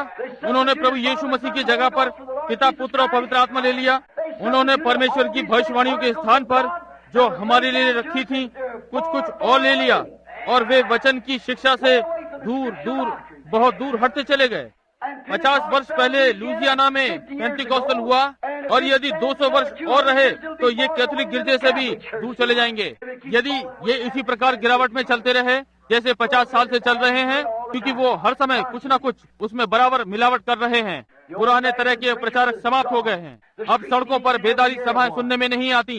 अब हर चीज जो हमारे पास है वो हॉलीवुड से मिश्रित है। बाल कटी स्त्रियां जो छोटे छोटे कपड़े पहनती हैं और अपने आप को मसीह कहती हैं, वो रिकी गिटार लेकर इधर उधर भागते फिरते हैं। और वो स्त्रियां ऐसे शरीर से चिपके कपड़े पहने होती हैं जैसे केवल खाल ही ऊपर दिख रही हो और कपड़े ना हो। और मंच पर इधर उधर ऊपर नीचे कटे बालों को झुलाते हुए नाचती हैं। और यहाँ न्यू लेडी लैंड के फैशन के बाल कटवा कर अपने को मसीह कहती हैं। आज हमें पुराने तरह के परमेश्वर के भेजे हुए लोग चाहिए, एक धधकता हुआ विश्वास परमेश्वर की ओर से जो गिरजे में सारी दुनियादारी को बाहर कर दे। हमें आवश्यकता है कि हम पवित्र आत्मा की आग के पास वापस आएं, उसके पास आएं जो हर गंदे झाग को जला दे, उस पुराने प्रचार के ढंग को वापस लाएं, स्वर को ऊंचा उठाएं और नरक को धक्का दें, बंदूक की नाल सीधी करें। हमें इस प्रकार का प्रचार चाहिए। लेकिन आज आप ऐसा करते हैं कि आपकी सभा आपको पसंद करे। कभी कभी परमेश्वर के प्रचारक अपनी कलीसिया के लोगों के द्वारा भटक जाते हैं। यही कारण है कि मेरा कोई नामधारी गिरजा नहीं है। मेरा हेडक्वार्टर ऊपर स्वर्ग में है। जहाँ कहीं वो मुझे भेजेगा मैं जाऊंगा, जो वो कहेगा मैं कहूंगा। हम कोई नामधारी गिरजा नहीं चाहते। ये कलीसिया या नामधारी गिरजे की बात करेगा तो अपने पास्टर को खो देगा। मैं इसके लिए 5 मिनट भी इंतजार नहीं करूंगा। कोई भी कलीसिया नामधारी गिरजे में बदलते ही वापस बीज बन गई। मुझे एक भी कलीसिया बताइए जिसने ऐसा नहीं किया और दोबारा उठी हो। पवित्र आत्मा को कलीसिया के मार्गदर्शन के लिए भेजा गया है, न कि कुछ लोगों के लिए। पवित्र आत्मा संपूर्ण बुद्धि है। मनुष्य ही ढीठ और बदल जाता है। परमेश्वर ने कहा कि वो एक मार्गदर्शक भेजेगा, वो उन्हें मार्ग पर ले चलेगा। जब तक वो आग के खंभे के पीछे चलते रहे वो ठीक रहे। वो उन्हें लेकर प्रतिज्ञा किए देश के दरवाजे तक लाया, फिर भी वो उससे उतनी ही दूर रहे। तब यहोशू जो कि महान योद्धा था, उस दिन को याद कीजिए जब उसने लोगों से कहा अपने को पवित्र करो। तब तीसरे दिन परमेश्वर यरदन को बीच से खोल देगा, तब हम पार जाएंगे। अब देखिए उसने क्या कहा, मुझे ये बहुत पसंद है। पवित्र शास्त्र में उसने कहा वाचा के संदूक के पीछे रहो, क्योंकि तुम इस मार्ग से पहले नहीं निकले हो। वाचा का संदूक क्या है? वचन। अपने नामधारी गिरजों के रास्ते पर मत जाओ, वचन के पीछे रहो, क्योंकि तुम इस रास्ते से कभी नहीं निकले हो। अब भाइयों, यदि कभी ऐसा समय आया है कि मसीही गिरजे अपने आप को जांचें, तो वो अब है। अब हम वही हैं जहां एक महान सभा रोम में इस समय चल रही है। मतभेद मिटाए जा रहे हैं, गिरजों का संघ बनाया जा रहा है, और ये सारे नामधारी गिरजे एक संघ में मिलते जा रहे हैं कि उस पशु की मूर्त को बनाएं, बिल्कुल वैसे ही जैसे बाइबल कहती है। और आप जानते हैं हमने आज प्रातः संदेश में क्या कहा, और अब हम उस स्थान पर हैं जब सारी चीजें पूरी होने को हैं और लोग अब भी अपने ही मत के अनुसार चल रहे हैं। अच्छा हो कि आप वचन के पीछे ही रहें। वचन ही आपको पार लगाएगा, क्योंकि वचन मसीह है और मसीह परमेश्वर है, परमेश्वर पवित्र आत्मा है। जी हाँ श्रीमान, आप केवल वचन पर ही बने रहें, अपने मार्गदर्शक के साथ बने रहें, बिल्कुल उसके पीछे रहें, उसके आगे ना आए, उसके पीछे चलें, उसे आपका मार्गदर्शन करने दें। आप उसका मार्गदर्शन न करें, उसे आगे चलने दें। यहोशू ने कहा, तुम इस मार्ग से पहले कभी नहीं गुजरे हो, तुम मार्ग को नहीं जानते हो। आज यही परेशानी है, आपको मार्गदर्शक की कोई आवश्यकता नहीं है कि वो आपका मार्गदर्शन उस चौड़े रास्ते पे करे। तुम हर सकरे मार्ग को जानते हो, सब समझते हो, तुम पाप करने के सारे मार्ग जानते हो। ओ, तुम ऐसी हालत में काफी समय से हो, आपको आवश्यकता नहीं कि कोई आपको बताने का यत्न करे, आपको सारे छोटे रास्ते मालूम है। ये ठीक है कि आप हर पाप के विषय में जानते हैं, किसी को ये बताने की आवश्यकता नहीं कि चोरी कैसे की जाती है, आप जानते हैं। किसी को ये बताने की आवश्यकता नहीं कि श्राप कैसे दिया जाता है, आप स्वयं जानते हैं। आपको ये बताने की आवश्यकता नहीं कि बुरे काम कैसे करे जाते हैं, क्योंकि ये तो हर जगह हर वृक्ष तक पहुंच चुके हैं। लेकिन आप मसीही लोग याद रखें कि इनसे पार होकर एक नए देश में हैं। आपका नया जन्म हुआ है, आप एक स्वर्गीय देश में हैं, आप प्रतिज्ञा किए हुए देश में हैं, आप जहाँ भी चाहे जा सकते हैं। आप तो सारे रास्ते जानते हैं, अफसोस है। आप जानते हैं मौके पर कैसी कैसी बातें करनी है। आप जानते हैं कि जब खेलने वाला पासा लुढ़काया जाता है तो उसका क्या मतलब है, परंतु जब पवित्र आत्मा और धार्मिकता और परमेश्वर की सामर्थ की जानने की बात आती है, पवित्र आत्मा कैसे काम करता है, क्या करता है, तो अच्छा होगा कि आप वचन के पीछे स्थिर रहें, जो कि मार्गदर्शक है। आप इस मार्ग से होकर पहले कभी नहीं निकले हैं। आप कहते हैं मैं तो बहुत समझदार हूँ, क्या मेरे पास तो विश्वविद्यालय की डिग्रियां हैं। ज्यादा अच्छा है कि आप उन्हें भूल जाएं। जी हाँ श्रीमान, मैंने सेमिनरी जा चुका हूँ। जी हाँ, ज्यादा अच्छा होगा कि आप इसे भूल जाएं। ज्यादा अच्छा है कि आप अपने मार्गदर्शक के पीछे रहें और उसे मार्गदर्शन करने दें। वो मार्ग को जानता है, आप नहीं जानते। आप पहले कभी इस मार्ग से नहीं निकले हैं। आप कहते हैं वे निकले हैं। देखिए, यदि वे निकले हैं, यीशु ने कहा जो इस मार्ग से निकले हैं उनके ये चिन्ह होंगे, वे मेरे नाम से दुष्ट आत्मा को निकालेंगे, भिन्न भिन्न भाषाएं बोलेंगे, या वे सांप को भी उठा लें या जहरीली वस्तु भी पी लें तो उनकी कोई हानि ना होगी। यदि वो अपने हाथ बीमार पर रखेंगे तो वो बीमार चंगे हो जाएंगे। बहुत से इसका इनकार करते हैं और कहते हैं कि ये प्रेरणा से नहीं है। वे मार्गदर्शक के पीछे नहीं चल रहे हैं, वे मनुष्य के बनाए हुए मतों पर चल रहे हैं। आपके लिए उचित यही होगा कि आप वचन के पीछे चलें, क्योंकि आप इस मार्ग से पहले नहीं निकले हैं। क्या आप ये जानते हैं? आप तो नया जन्म प्राप्त किए हुए हैं और पवित्र आत्मा से उत्पन्न हुए हैं। आप इस मार्ग से नहीं निकले हैं।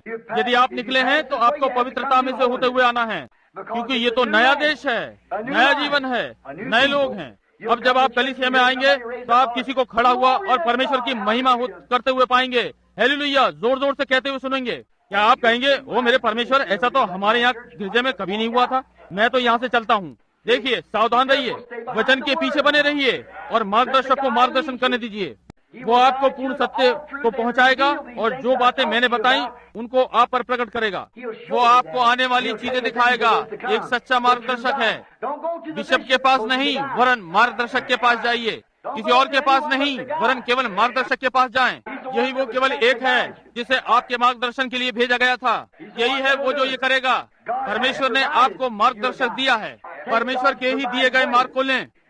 आज कठिनाई ये है कि लोग कलीसिया में आकर थोड़ी देर बैठते हैं और कुछ ऐसा होता है कि जिसके कि वो अभ्यस्त नहीं होते हैं।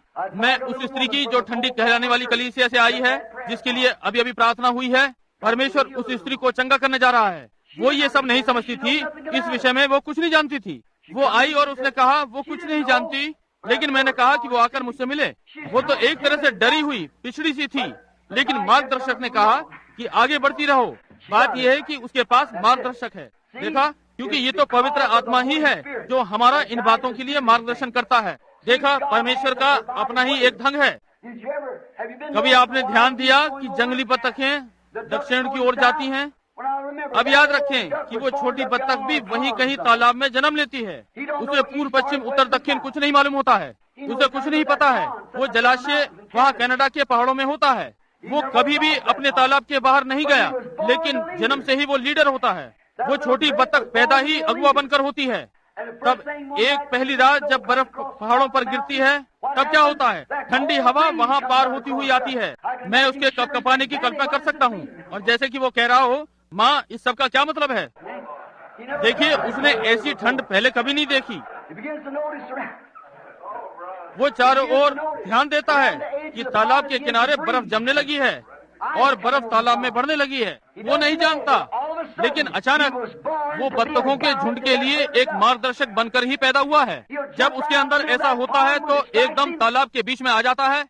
आप उसे क्या कहेंगे? जो भी चाहें, हम उसे प्रेरणा कहते हैं, आप उसे मूल प्रवृत्ति या सहज ज्ञान कह सकते हैं। और वो तालाब के बीच में पहुंचकर अपनी आवाज करना शुरू करता है, जो कि हवा में फैलती जाती है, होंग होंग होंग होंग, और तालाब की सारी बत्तखें उसके पास जमा हो जाती हैं।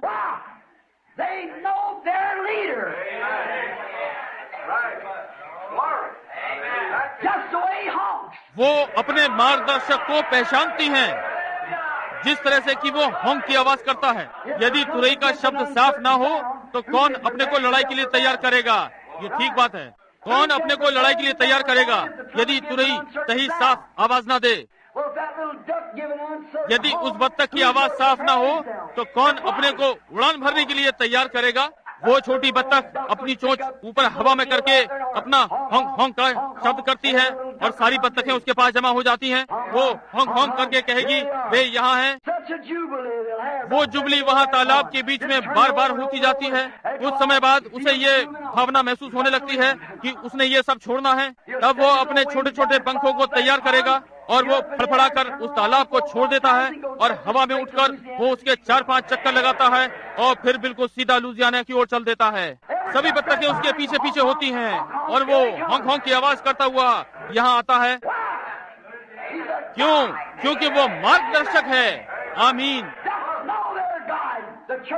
बत्तखें अपने मार्गदर्शक को जानती हैं, लेकिन कलीसिया नहीं जानती। यहाँ वो जानता है कि उसे क्या करना है। आप उन बड़ी बत्तखों को देखें जो अलास्का से आती हैं। कभी एक मार्गदर्शक होता है और उन सारी बड़ी बत्तखों की नजर उस पर रहती है। उन्हें मालूम होना चाहिए कि वो मार्गदर्शक बड़ी बत्तख क्या कह रही है। क्या आपने लगभग 4 वर्ष पहले लुक मैगजीन में नहीं पढ़ा था कि वो बड़ी नर बत्तख नहीं समझ सकी कि उसे क्या करना है और वो उस झुंड को लेकर इंग्लैंड पहुंच गई? ये ठीक है ना? वे इससे पहले कभी इंग्लैंड नहीं आए थे। क्यों? उन्होंने अपने मार्गदर्शक पर ध्यान नहीं दिया और वो बड़ी नर बत्तख नहीं जानती थी कि वो कहाँ जा रही है। और अब जब वो वहाँ पहुँच गए तो वापस नहीं आ सकते थे। आज इन बड़ी बत्तखों के साथ भी यही मामला है। आज भी वही बड़ा झुंड। वो कहते हैं कि लुक मैगजीन कहती है कि वो इंग्लैंड में चारों ओर उड़ती हैं, लेकिन ये नहीं जानती कि वापस कैसे जाया जाए। बहुत सी बत्तखों को जिन्हें मैं जानता हूँ उनके साथ भी यही समस्या है। आप भी बड़े बड़े झुंड में हैं और संतुष्टि के लिए बड़ी बड़ी बेदारी सभाएं करते हैं और कोई बेदारी वाला प्रचारक आकर प्रचार करता है, पर आप ये नहीं जानते कि आप कहाँ हैं। और आप लोग चारों ओर से जमा होते हो क्योंकि आपके बीच में एक नर बत्तख है जो आपको नामधारी गिरजे से तो बाहर निकाल लाया, परंतु परमेश्वर के वचन और पवित्र आत्मा के बपतिस्मे पर नहीं लाया। और तब उन्हें लगता है कि हमारे समय में बेदारी क्यों नहीं आ रही है। समझिए, आपको वो सही शब्द की आवाज सुननी है और वो आवाज सुसमाचार की तुरई है जो परमेश्वर के सुसमाचार के हर एक वचन को फूंक रही है। कोई मत, कोई धारणा नहीं, केवल बाइबल, पवित्र आत्मा और विश्वास करने वालों के ये चिन्ह होंगे। समझे? और वो उसी मार्ग पर चलते हैं। एक बार एक नर बत्तख ने जब वो अपने झुंड को अंधकार में से ले जा रहा था तो सबको मरवा दिया, क्योंकि वो नहीं जानता था कि वो कहाँ जा रहा है। और वो सारे के सारे पहाड़ से टकरा गए, कुछ वहीं पर मर गए और बर्बाद हो गए। निश्चय ही उनको सही आवाज मालूम होनी चाहिए थी। यदि उस बत्तख को सही आवाज मालूम होती और हर कोई उसको जानता तो उनके झुंड की जुबली वहाँ दक्षिण में होती। वे कहीं किस लिए जाते हैं जहाँ ठंड नहीं होती। अब यदि परमेश्वर बत्तखों को इतनी चेतना देता है कि वो ठंड से बच सकें, तो वो कलीसिया को कितनी चेतना देगा। यदि बत्तख के पास इतनी ज्ञान प्रवृत्ति है तो पवित्र आत्मा के विषय में जो कि कलीसिया में है कितनी होगी। उसे तो पुराने रीति रिवाजों और धार्मिक मतों से निकलकर हमारा मार्गदर्शन पवित्र आत्मा की महिमा में अद्भुत बपतिस्मे में करना चाहिए, जहाँ पर सद्गुण, ज्ञान, धीरज, भक्ति और पवित्र आत्मा है। सही मार्गदर्शक हमें वहीं ले चलेगा, क्योंकि वो सुसमाचार के अतिरिक्त और कुछ नहीं फूकेगा, जो कि परमेश्वर का वचन है। निश्चय ही आपको मार्गदर्शक की आवश्यकता है। जब वे बुद्धिमान मजूसी परमेश्वर के विषय में कुछ नहीं जानते थे, वे तो तंत्र मंत्र दिखाने वाले जादूगर थे, वे तो पूर्व में थे। आप जानते हैं, बाइबल बताती है हमने उसका तारा पूर्व में देखा है और उसको दंडवत करने आए हैं। वे पश्चिम के थे, उन्होंने पूर्व दिशा की ओर देखा और उसका तारा दिख पड़ा, या पश्चिम में देखा, क्योंकि वे पूर्व में थे। हम पूर्व में थे और उसका सितारा पश्चिम में दिखाई दिया, समझे। हमने उसका सितारा पूर्व में देखा, वो पूर्व में थे। जब हम पूर्व में थे, हमने उसका सितारा देखा और उसको दंडवत करने आए हैं। मैं कल्पना में उन लोगों को जाने की तैयारी करते हुए देख सकता हूँ। मैं कल्पना कर सकता हूँ कि उनमें से एक की पत्नी उससे कहती है कि तुमने सब चीजें तो रख ली हैं, लेकिन तुम्हारी दिशा सूचक घड़ी कहाँ है।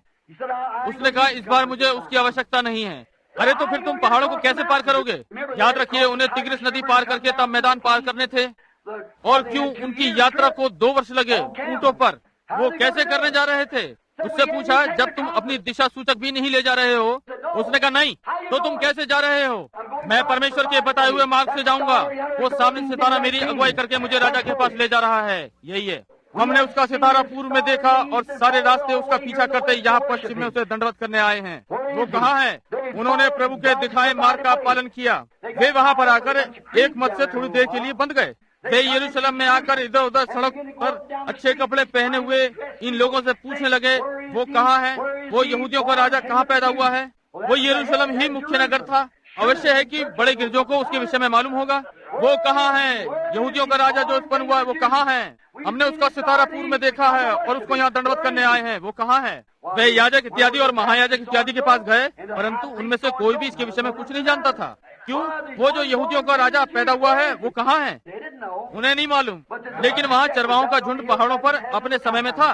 जी हाँ श्रीमान, क्योंकि वे परमेश्वर के दिए गए मार्ग से आए थे। वो वहाँ रुके हुए थे। तब उसने उनसे सीधे कहा कि हमें क्या करना चाहिए। हमें एक बोर्ड की सभा करनी चाहिए। इसलिए उन्होंने सैकड़ों सभा को बुलाया और सोचने लगे कि क्या कभी उन्होंने इसके विषय में कुछ सुना है। नहीं, हम उसके बारे में कुछ नहीं जानते। आज भी बिल्कुल वैसा ही है। वे मार्गदर्शक के विषय में कुछ नहीं जानते कि यह पवित्र आत्मा जो चंगा करता है, भर देता है, बचाता है, फिर आ रहा है। मार्गदर्शक ने हमें बताया कि ये चीजें ऐसी ही होंगी और हम यहाँ ठीक उनके बीच में हैं, विचारों और हृदयों का परखने वाला। वे उसके बारे में कुछ नहीं जानते और उसे टेलीपैथी या कुछ और कहते हैं। वे नहीं जानते कि इस विषय में क्या कहें। तो देखिए, जैसे वे ज्ञानवान यरूशलेम में घुसे, याद करिए, सितारा उज्जवल हो गया। और जब तक आप मतों और डिनोमिनेशन को देखते रहेंगे और डिनोमिनेशन का मनुष्य आपकी परमेश्वर तक अगुवाई करेगा, तो परमेश्वर की सहायता आपको छोड़ देगी। लेकिन जब वो थक कर उनके मतों और डिनोमिनेशनों को उन यहूदियों के थे छोड़कर यरूशलेम से बाहर आए, तब उनको सितारा फिर से दिखाई देने लगा और वो बड़ी खुशी के साथ आनंद से भर गए थे। उन्होंने मार्गदर्शक को फिर से देखा। वो उन ठंडी रिवाजों भरी कलीसियाओं में से जाने के बाद उन अच्छी ज्वलंत कलीसियाओं में आना कितना अच्छा लगता है। देखिए, मार्गदर्शक ले चल रहा है, कितनी भिन्नता है। जी हाँ, हमने उसका सितारा पूर्व में देखा है और उसे दंडवत करने को आए हैं। यहोशू ने उनसे कहा, अब तुम वाचा के संदूक के पीछे चलो, क्योंकि तुम पहले इस मार्ग से कभी नहीं निकले हो। परमेश्वर वाचा के संदूक को कहीं और नहीं जाने देगा, परंतु सीधा ले चलेगा। हर कोई जो उसके पीछे चला और वो सीधा यर्दन के पार गया। ऐसे ही आज पवित्र आत्मा के द्वारा है। जी हाँ श्रीमान, ये पवित्र आत्मा है या नहीं, इस बात को हम उसके प्रकटीकरण के द्वारा जान पाते हैं। परमेश्वर के वचन को जब प्रकट और प्रमाणित होते देखते हैं। अभी कुछ अधिक समय नहीं हुआ कि कुछ भाई लोगों ने लहू और तेल लिया और वो इस प्रकार करना चाहते थे, तो ठीक है। ये बात मुझ पर पवित्र शास्त्र के द्वारा प्रमाणित नहीं हुई। देखा, जब तक कोई बात परमेश्वर के द्वारा प्रमाणित होती है तब तक ठीक है। वे कहते हैं यही कारण है कि आपको पवित्र आत्मा मिला है, क्योंकि तेल आपके हाथ में है। मैं ऐसा नहीं कर सकता, समझे। नहीं, मैं विश्वास नहीं करता कि तेल का इससे कुछ मतलब है। और यदि वो लहू चंगा करता है और उद्धार देता है, तो यीशु के उस लहू का क्या हुआ। यदि वो तेल चंगाई करता है, तो उसके कोड़े खाने का क्या हुआ। समझे आप। मैं चाहता हूँ कि मार्गदर्शक आए जो आपको वचन की सच्चाई पर लाता है, तब आप जान पाते हैं कि आप शून्यता में हैं और आप उल्टी गिनती हेतु तैयार हैं। ये ठीक है, आप उड़ जाने के लिए तैयार हो रहे हैं। जी हाँ श्रीमान, जी हाँ। क्यों? क्योंकि मार्गदर्शक वो है जो इसको यथार्थ में बदल सकता है। मेरे पास पवित्र शास्त्र के हवाले हैं, मैंने ये हवाले दिए हैं, परंतु मैं ये वाला हवाला पढ़ना चाहता हूँ। ये दूसरा पत्रस पहला अध्याय और 21वां पद। कोई भी पुराने समय में भविष्यवाणी मनुष्य की इच्छा से नहीं हुई, परंतु पवित्र जन पवित्र आत्मा के द्वारा उभारे जाकर परमेश्वर की ओर से बोलते थे। भविष्यवाणी कैसी होती थी? मनुष्य की इच्छा से नहीं, न ही नामधारी और मतों के द्वारा, परंतु जब पवित्र जन परमेश्वर की इच्छा से पवित्र आत्मा के द्वारा उभारा जाता था। वो हमेशा परमेश्वर की ओर से मार्गदर्शक होता है। वो पवित्र आत्मा आग के खंभे में होता था, वही पवित्र आत्मा होता था। कोई भी मनुष्य जानता है कि वो मसीह था। मूसा ने मिस्र छोड़ा, उसने मसीह के कारण निंदित होने को मिस्र के धन से अधिक बड़ा धन समझा। मसीह एक ही था, और जब वो वहाँ खड़े होकर कहते हैं कि तू कहता है कि तूने इब्राहिम को देखा, लेकिन तू तो 50 वर्ष से ऊपर का नहीं।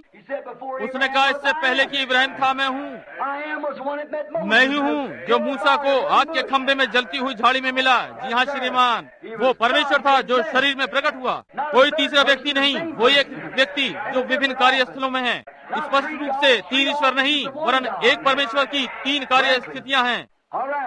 ठीक है, पवित्र शास्त्र, परमेश्वर जब प्रबंध करता है तो बहुत अच्छा प्रबंध करता है। जब परमेश्वर अपनी कलीसिया की किलेबंदी का प्रबंध करता है तो वो बहुत अच्छा करता है। जब उसने अदन वाटिका में आदम हवा के लिए ये प्रबंध किया तो उसने उन्हें अपना वचन दिया था, आप इस वचन के पीछे रहो तो आप सुरक्षित हैं। परंतु जब आप उससे हट जाएंगे, यानी जिस दिन तुम उसको खाओगे उसी दिन तुम मर जाओगे। परमेश्वर ने कभी भी अपनी रणनीति नहीं बदली और शैतान ने भी कभी नहीं बदली। जैसा वो रणनीति आदम और हवा के अंदर प्रवेश कर गई, आज भी वैसे ही कर रहा है, उनकी तर्क वितर्क की कोशिशों के द्वारा। अब ये तर्कपूर्ण है कि परमेश्वर ऐसा नहीं करेगा। वो परमेश्वर ने ऐसा कहा है, शैतान से कहा, परंतु पवित्र परमेश्वर ये नहीं करेगा।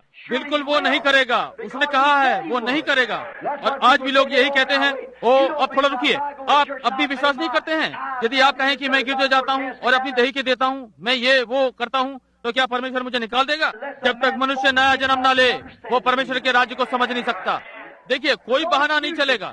एक निर्धन बूढ़ा व्यक्ति, एक निर्धन बूढ़ी स्त्री, वे अच्छी आत्माएं हैं। केवल एक ही विधि है कि वे परमेश्वर को देख सकें, ये कि वो नए सिरे से जन्म लें। बस, मैं इसकी चिंता नहीं करता कि वो कितने बूढ़े या जवान हैं, उन्होंने कितना क्या किया है, और कितना गिरजे में जाते हैं, और कितने नामधारी गिरजों को जानते हैं, और कितने मत और धारणा जानते हैं। और याद है, आपको नए सिरे से जन्म लेना ही होगा, या फिर अभी आपकी प्रारंभिक शिक्षा ही आरंभ नहीं हुई है। ये बिल्कुल ठीक बात है। आप देखिए कि आपको मार्गदर्शक की आवश्यकता है। वो आपको सत्य की ओर ले जाएगा, और सत्य ही वचन है। वो आपका मार्गदर्शन करेगा, और वो सदैव यही करता रहा है। परमेश्वर कभी भी कुछ नहीं बदलता, क्योंकि वो अनंत है और वो जानता है कि सबसे अच्छा क्या है। वो सर्वव्यापी, सर्वज्ञाता, वो सब कुछ है। ये ठीक है, परमेश्वर ऐसा ही है, उसको बदलने की आवश्यकता नहीं है। ये ठीक है, वो मार्ग को तय करने वाला है, वही आगे अगुआ है। पवित्र आत्मा जो कि मार्गदर्शक है, वही उस वचन को सिद्ध करता है जो सिखाता है। लूका मार्गदर्शक की अगुवाई में है। ये कहता है, जाओ सारे संसार में जाकर हर प्राणी को सुसमाचार का प्रचार करो। वो जो विश्वास करेगा और बपतिस्मा लेगा, उसी का उद्धार होगा, और जो विश्वास नहीं करेगा वो नाश किया जाएगा। और विश्वास करने वालों के ये चिन्ह होंगे, वो मेरे नाम से प्रेत आत्मा को निकालेंगे, नई नई भाषा बोलेंगे, सांपों को उठा लेंगे, नाशक वस्तु भी पी जाएंगे, और अपने हाथ बीमारों पर रखेंगे तो वे चंगे हो जाएंगे। और बाइबल कहती है वो सब जगहों में मार्गदर्शक की अगुवाई में गए। आप जानते हैं, वचन प्रचारा गया और चिन्ह प्रकट हुए। ये क्या था? मार्गदर्शक सिद्ध कर रहा था कि यही सत्य है, ये परमेश्वर की नीति थी, यही पद्धति उसने रखी, यही उसका तरीका है, और वो इसे बदल नहीं सकता क्योंकि वो अनंत है। आमीन। वो परमेश्वर है और वो इसमें बदल नहीं सकता है। मैं मनुष्य हूँ, मैं बदल सकता हूँ, आप बदल सकते हैं, आप पुरुष या स्त्री हैं, परंतु परमेश्वर नहीं बदल सकता। मैं एक सीमा में हूँ और गलती कर सकता हूँ और गलत बात कह सकता हूँ। हम सभी गलती कर सकते हैं। परमेश्वर होने के नाते वो नहीं कर सकता। उसका पहला विचार ही सिद्ध होता है। जिस तरीके से वो पहली बार करता है, उसी तरीके से वो हमेशा करेगा। यदि किसी पापी को बचाने के लिए उसे पुकारा जाए तो वो उसे एक ही आधार पर बचा सकता है। जब फिर कोई और पापी आता है तो उसे फिर से वैसे ही करना होता है, नहीं तो उसने जो पहली बार किया था वो गलत था। आमीन। मैं उससे प्रेम करता हूँ, मैं जानता हूँ कि ये सही है। मैं 53 वर्ष का हूँ और 33.5 वर्षों से सुसमाचार प्रचार कर रहा हूँ। मैंने कभी नहीं देखा कि वो कभी असफल रहा हो। मैंने संसार के 7 चक्कर लगाने के दौरान परखा है और मैं हर तरह के धर्मों और हर प्रकार के लोगों को एक बार में 5 लाख लोगों के सामने भी यही खरा उतरा है। मैं किसी पुस्तक से नहीं बोलता हूँ, मैं व्यक्तिगत अनुभवों के आधार पर बोलता हूँ और मैं जानता हूँ कि परमेश्वर अपने वचनों के पीछे होता है और वचन का सम्मान करता है। अब आपके पास यदि कोई मत हो तो अच्छा है कि उसका आप ध्यान रखें, लेकिन पवित्र आत्मा परमेश्वर के वचन का पक्ष लेता है। संत यूहन्ना के पहले अध्याय के पहले पद में वो कहता है कि वो वचन है, वो ही मार्गदर्शक है। आरंभ में वचन था, वचन परमेश्वर के साथ था, वचन परमेश्वर था और वचन देहधारी हुआ और हमारे बीच में रहा। पतरस का उसने मार्गदर्शन किया कि उसने प्रेरित 2:38 में कहा कि पवित्र आत्मा कैसा पाया जाए। उसने कहा तुम में से हर एक प्रायश्चित करे और अपने पापों की क्षमा के लिए प्रभु यीशु मसीह के नाम से बपतिस्मा ले और तब मार्गदर्शक आपको वहाँ से साथ ले लेगा।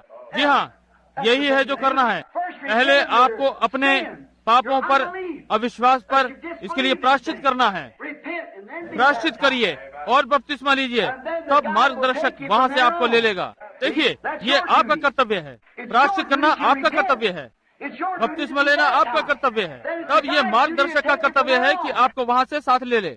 आपका मार्गदर्शन सद्गुण से समझ, फिर संयम और फिर धीरज से भक्ति और फिर भाईचारे की प्रीति और इसके बाद पवित्र आत्मा आप पर छाप देता है। देखा, तब आप परमेश्वर के पूरे कद कामत के, परमेश्वर के वे वास्तविक पुरुष, वास्तविक स्त्रियां बन जाते हैं जिनका लंगर मसीह में है। मुझे ये बहुत अच्छा लगता है कि लंगर मसीह में है। जी हाँ, मरकुस का मार्गदर्शन पवित्र आत्मा द्वारा हुआ कि वो मरकुस 16 को लिखे। यूहन्ना का भी मार्गदर्शन हुआ जब उसने प्रकाशित वाक्य लिखा। उसका मार्गदर्शन मार्गदर्शक के द्वारा हुआ, उसकी अगुवाई मार्गदर्शक के द्वारा हुई और उसने कहा जो कोई भी एक शब्द इसमें से निकालेगा या उसमें मिलाएगा, उसका वही भाग जीवन की पुस्तक में से निकाल दिया जाएगा। अब आप परमेश्वर के वचन के स्थान पर कोई और विकल्प कैसे ले सकते हैं? और फिर भी आप कहते हैं कि पवित्र आत्मा हमारा मार्गदर्शन कर रहा है। इसका कोई अर्थ नहीं निकलता। क्या निकलता है? जी नहीं, इसका कोई अर्थ नहीं निकलता।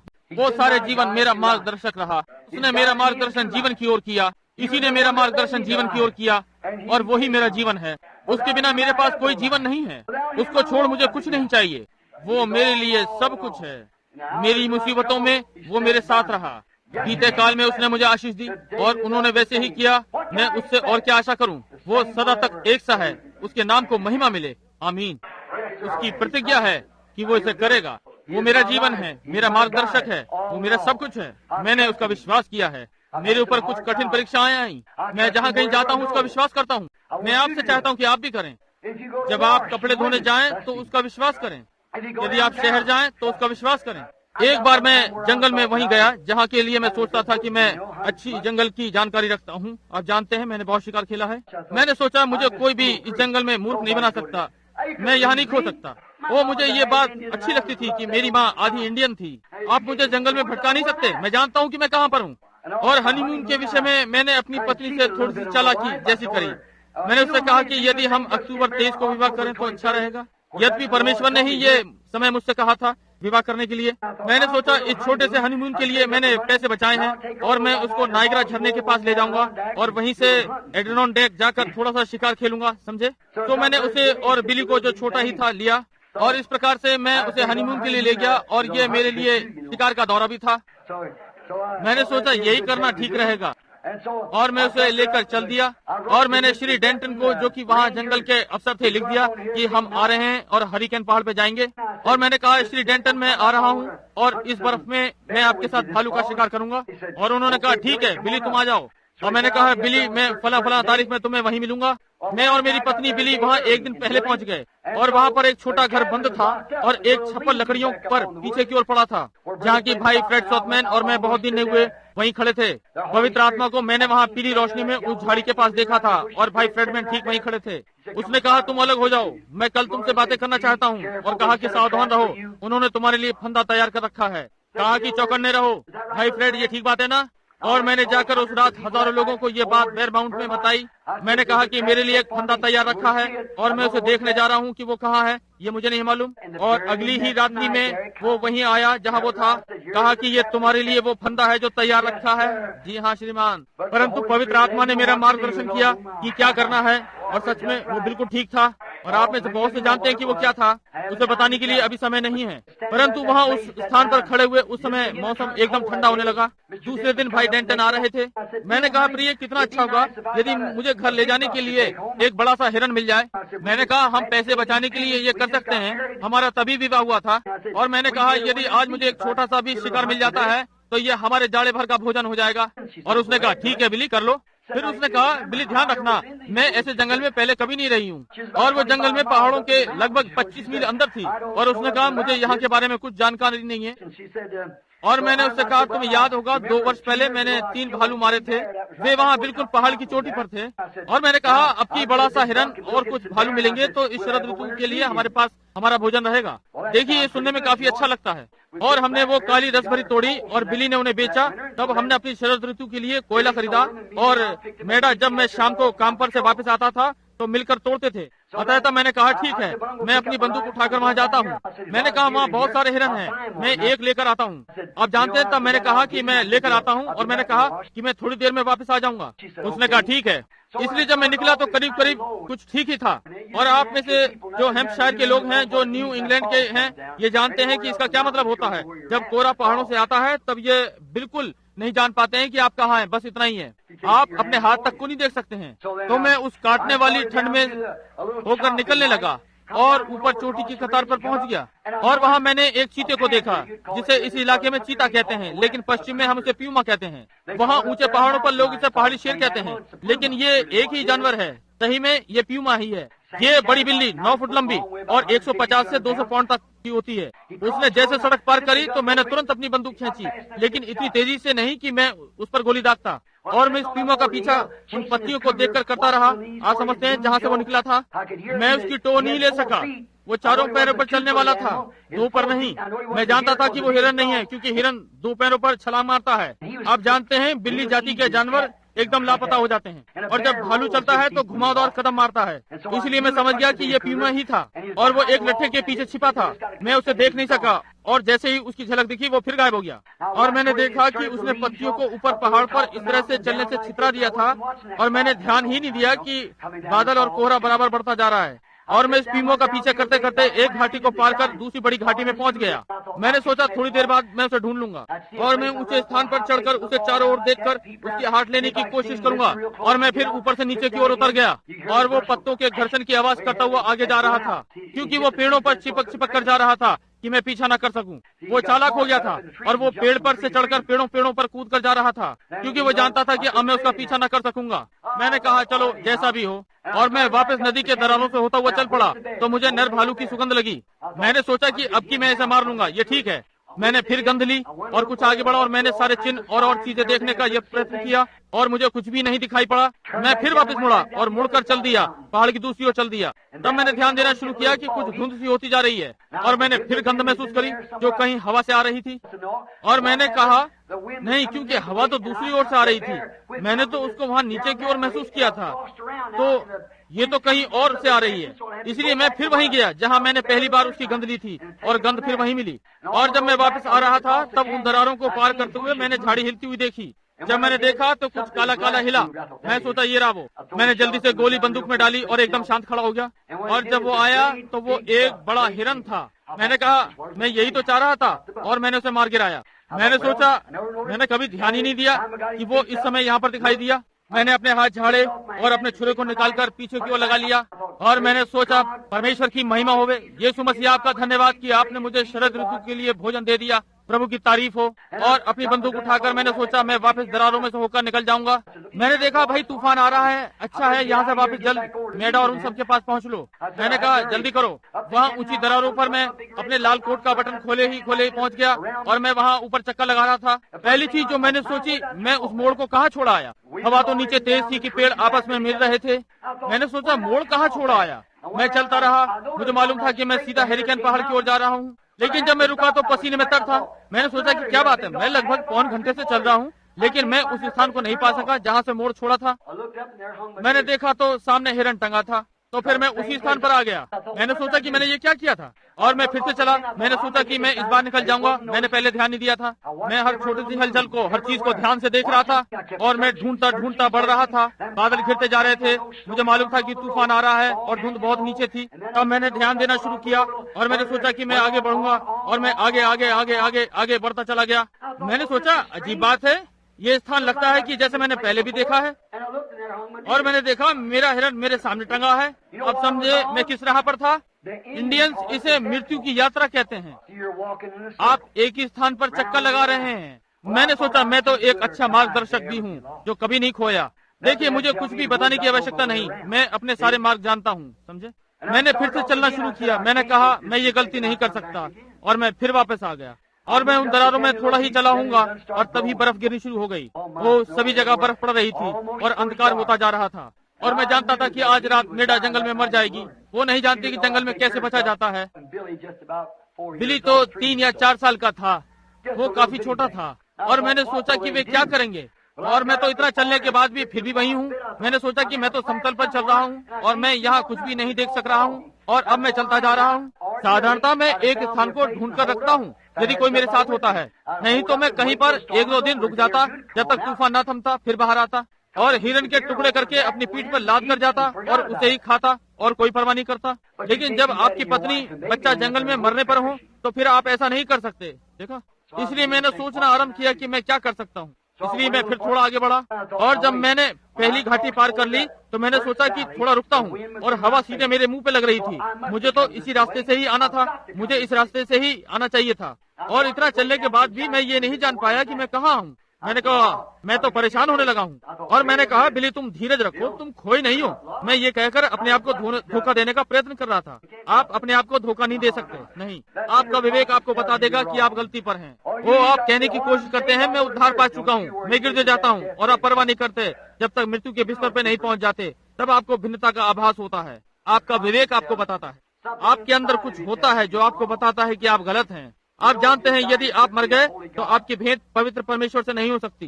जैसा हमने पिछली रात्रि में देखा कि पवित्र स्वर्गदूत भी अपने मुख को छिपाना पड़ता है कि उसके सामने खड़े हो सकें, और आप यीशु मसीह के लहू के पर्दे के बाहर होकर उसके सामने कैसे खड़े होंगे। मैंने सोचा ओ मैं ये कर लूंगा, फिर चल पड़ा। मुझे लगा कि मुझे कुछ सुन पड़ रहा है, तो फिर मैं परेशान हो गया। मैंने सोचा यदि मैं ऐसे ही करूंगा तो मैं छिन्न भिन्न हो जाऊंगा।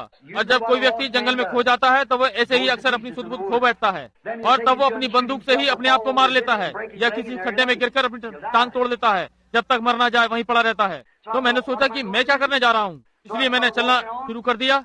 और मुझे सुनाई पड़ रहा था कि कोई मेरे कान में कह रहा था कि मुसीबत के समय मैं साथ रहता हूँ, और मैं बस चलता ही जा रहा था। मैंने सोचा कि अब मैं थोड़ा ठीक हो गया हूँ, मैं सुन सकता हूँ कि आवाज मुझसे बातें कर रही थी। मैं चलता जा रहा था, फ्यू फ्यू की आवाज आप जानते हैं। मैंने सोचा कि अब मैं खोया हुआ नहीं हूँ। आप जानते हैं कि आप कहाँ हैं, आपके साथ क्या बात है। तुम नहीं खो सकते, तुम तो एक अच्छे शिकारी हो, तुम नहीं खो सकते। आप जानते हैं कि अपने आप को कुछ समझना, उसके द्वारा अपने आप को धोखा देना होता है। आप उस विवेक को धोखा नहीं दे सकते। अंदर कहीं एक आवाज कह रही थी, लड़के तुम जानते हो कि तुम खो गए हो, समझे, तुम खो गए हो। मैं चलता रहा, ओ मैं खोया नहीं हूँ, मैं ठीक हो जाऊंगा, मैंने अपना मार्ग ढूंढ लूंगा। हवाएं बंद हो गईं और चीजें अजीब सी दिखने लगी। बर्फ गिरना आरंभ हो गई, वही जानी पहचानी सी बर्फ, हम इसे थूकना सा कहते हैं। और मुझे अपनी पत्नी और बच्चे का विचार आया। मैं नहीं हूँ। मैंने सोचा ओ, और मैंने फिर से ये आवाज साफ साफ सुनी कि मैं मुसीबत के समय तुम्हारा सहायक हूँ। और उन दिनों में मैं सुसमाचार का सेवक था और यही आराधनालय में प्रचार करता था। तो मैंने सोचा कि मैं क्या कर सकता हूँ, और मैंने रुककर चारों ओर देखा कि कोहरा ही कोहरा छाया हुआ था। ये था कि तब कुछ भी नहीं किया जा सकता था। मैंने सोचा मैं क्या कर सकता हूँ। मैंने सोचा कि मैं जीने योग्य नहीं हूँ। मुझ में कुछ ज्यादा ही आत्मविश्वास था। मैं सोचता था कि मैं शिकारी हूँ, लेकिन मैं नहीं हूँ। और भाई मैंने सदा उस पर विश्वास किया है। निशानेबाजी में मेरा कीर्तिमान है, और मछली पकड़ने में मैं बेकार हूँ, परंतु मेरा हमेशा उस पर विश्वास रहा। निशाने में भी मैं बेकार हूँ, लेकिन उसने ही मुझे संसार में कीर्तिमान बनाया, समझे आप। मैंने हिरन को 700-800 गज की दूरी से गिराया है। एक बंदूक वहाँ मेरे पास थी, जिससे मैंने 35 शिकार एक भी निशाना बिना चूके गिराए हैं। कहीं भी जाकर मालूम कर लीजिए अगर कर सकते हैं तो। वो मैं नहीं था, मैंने उस पर विश्वास किया है। और जब मैं वहाँ था तो मैंने सोचा मैं क्या कर सकता हूँ, मैं क्या कर सकता हूँ। और तब वो आवाज मेरे और पास आने लगी कि मैं संकट के समय मिलने वाली सहायता हूँ, मैं तुम्हारी तत्काल सहायता हूँ। मैंने सोचा कि क्या परमेश्वर मुझसे बातें कर रहा है, और मैंने अपनी टोपी उतार ली। मेरे पास गश्त करने की टोपी थी जिसके चारों ओर लाल रुमाल बंधा हुआ था, वो उतारकर मैंने नीचे रख दी, और अपना कोट जो कि नम हो गया था उतार दिया। अपना कोट उतारकर नीचे बिछाकर और अपनी बंदूक पेड़ से लगाकर खड़ी कर दी। मैंने कहा, स्वर्गीय पिता, मैं अब अपने आपे में नहीं हूँ, मैं उस आवाज को सुन रहा हूँ जो मुझसे बोल रही है, क्या ये आप हैं?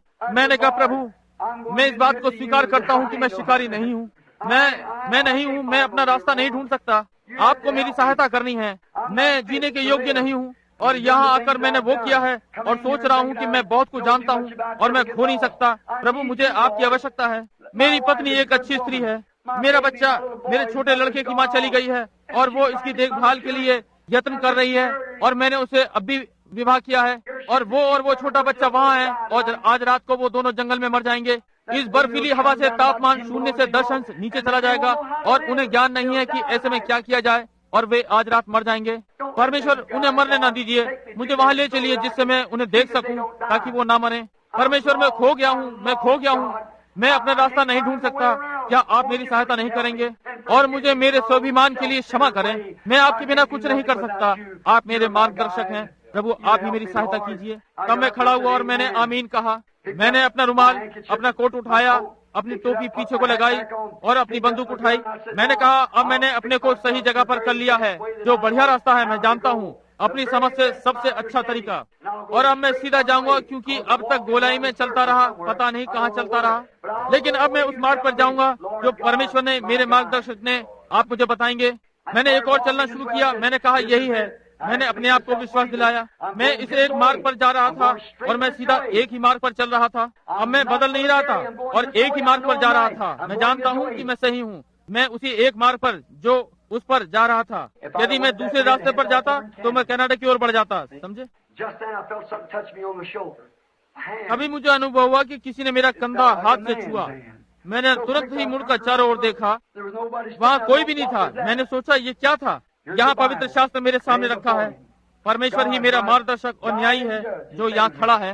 जैसे ही मैंने देखा, ठीक पीछे की ओर कोहरा कटता चला गया, जब तक मैं हेरिकन पहाड़ की चोटी पर वो ऊंचा निशान ना देख सका। मैं तो बिल्कुल उल्टा चल रहा था अपनी शिकार की योग्यता पर। मैं तो और दूर जा रहा था और शाम को और देर होती जा रही थी। मैंने एकदम घूमकर अपना मुख उसी दिशा में कर लिया। मैंने अपनी टोपी हाथ में लेकर हाथ ऊपर उठाए। मैंने कहा, परमेश्वर मेरा मार्गदर्शन करिए, आप मेरे मार्गदर्शक हैं। मैंने फिर चलना शुरू किया और बिल्कुल सीधा चल पड़ा। हर चीज वही थी। और फिर धीरे धीरे वहाँ अंधियारा होता गया और हिरन मेरे सामने से कूदते हुए जा रहे थे। मैं कुछ भी नहीं सोच पा रहा था, केवल अपने को उस पहाड़ के रास्ते पर रखकर सीधा चल रहा था। और मैं जानता था कि यदि उस बड़े ऊंचे खंबे तक पहुंच सका जो मैंने और श्री डेंटन ने उस पर तार डालने में वसंत में सहायता की थी।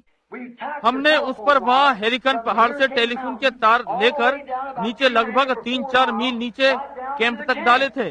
और वहाँ पर साथ साथ एक पगडंडी थी जो बर्फ के कारण पता नहीं लग पा रही थी। समझे? और हवा चल रही थी और चारों ओर अंधकार था, बर्फ पड़ रही थी। आप बता नहीं सकते थे कि आप कहाँ हैं। और अंधकार के बाद मैं केवल ये जानता था कि मैं कुछ नहीं जानता। मैं ये जानता था कि मैं एक ही मार्ग पर चल रहा हूँ और वो पहाड़ की ओर जा रहा है, क्योंकि मुझे वहाँ पहाड़ पर पहुँचना था और खम्बा बिल्कुल चोटी पर था और वहाँ के लिए लगभग 6 मील चलना था। जरा सोचिए कि कोरा 6 मील तक केवल एक होल के रूप में कट गया जब तक मुझे खम्बा ना दिखा। और तब मैंने अपनी बंदूक इस हाथ में पकड़ी और इस हाथ को ऊपर किया, क्योंकि मैंने ऊपर टेलीफोन के तारों को पेड़ों पर जड़ता हुआ नीचे झोपड़ी तक ले गया था, ताकि वो वहाँ पहाड़ पर से नीचे झोपड़े में अपनी पत्नी से बात कर सके।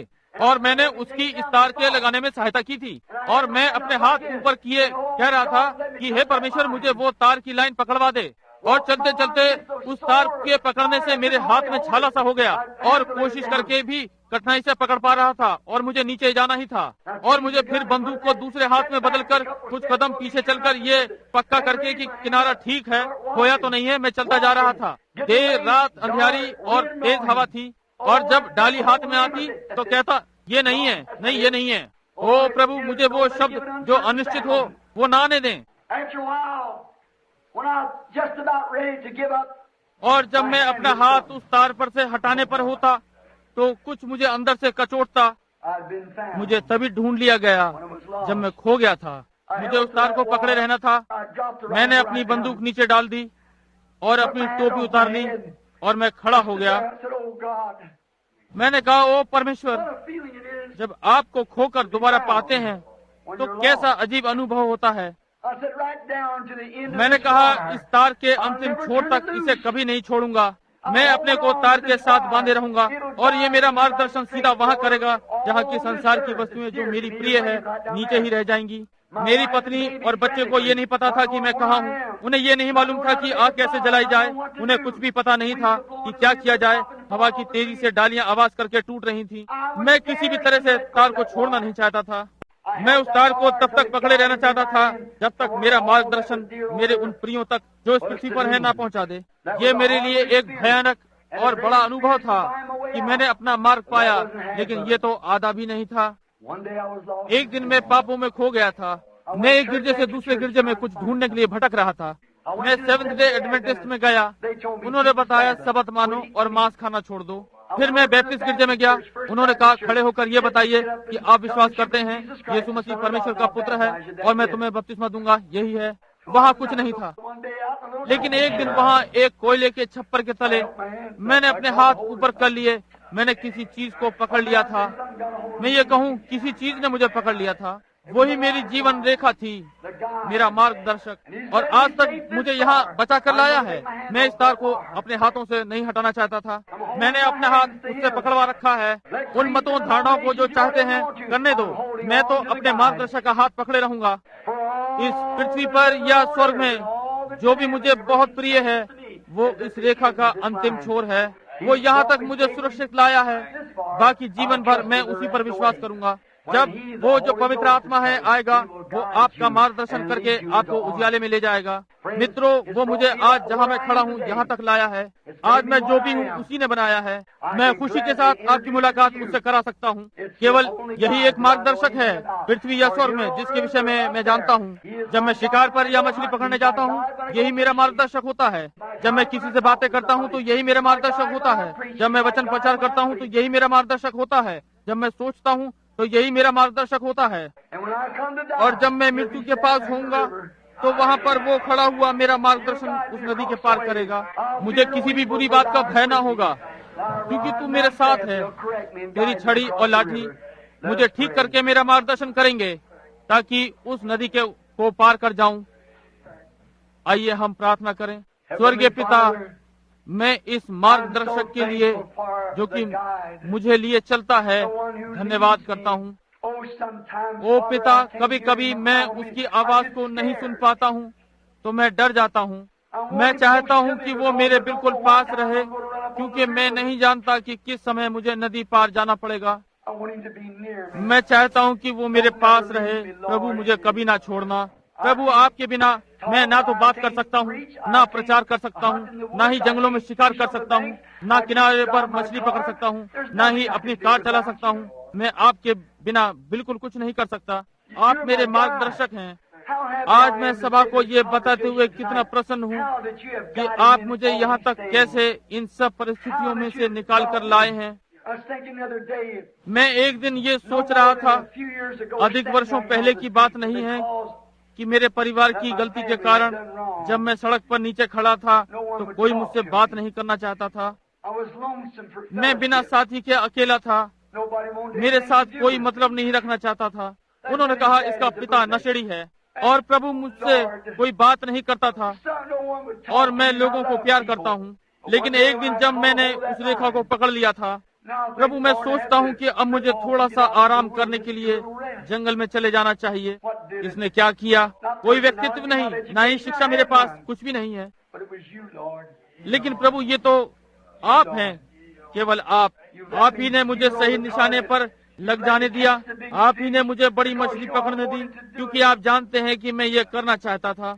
आपने मुझे पिता माता दिए, आपने मुझे भाई लोग और बहनें दी, आपने मुझे अच्छा स्वास्थ्य दिया है, आप ही ने मुझे पत्नी दी है, आप ही ने मुझे परिवार दिया है। प्रभु, आप मेरे मार्गदर्शक हैं। मुझे अपना हाथ पकड़े रहने दें और मुझे कभी हाथ ना छुड़ाने दें। यदि एक हाथ थक जाएगा तो मैं हाथ बदल लूंगा। प्रभु, मेरी सहायता करें। और अब यहाँ जितने बैठे हैं उसी जीवन रेखा को पकड़ लें। प्रभु पवित्र आत्मा जो हमारा जीवन है, जीवन का स्रोत है, होने दे कि वो हमारा मार्गदर्शन करता हुआ उस खुशहाल देश की ओर ले जाए जहाँ पर इस जीवन की कठिनाइयाँ समाप्त हो जाती हैं और हमारे पृथ्वी के कार्य समाप्त हो जाते हैं। और तब वहाँ बूढ़ी अवस्था और दुर्बल लोग ना होंगे, वहाँ थका देने वाली रातें ना होंगी, वहाँ रोना, प्रार्थना करना और ऑल्टर कॉल नहीं होगी। वहाँ हम हमेशा के लिए नवयुवक होंगे। बीमारी और दुख वहाँ ना होगा, वहाँ पर पाप ना होगा और हम परमेश्वर की धार्मिकता में होकर उन सभी कालों में कभी ना समाप्त होने वाली उस अनंतता में होंगे जो आने वाली है। पिता इसे ग्रहण कीजिए।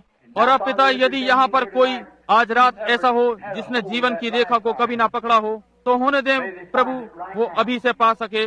और ऐसा हो कि वो पवित्र आत्मा जिसने मार्गदर्शन किया, और मैं अपने हृदय की गहराई और अपने हाथों को आपके वचन पर रखकर कहता हूँ कि वो सदा ठीक सिद्ध हुआ। मैं बहुत बार गलती करता हूँ लेकिन वो सही होता है। प्रभु उसे मेरे साथ रहने दें और मुझे उसके संग रहने दें।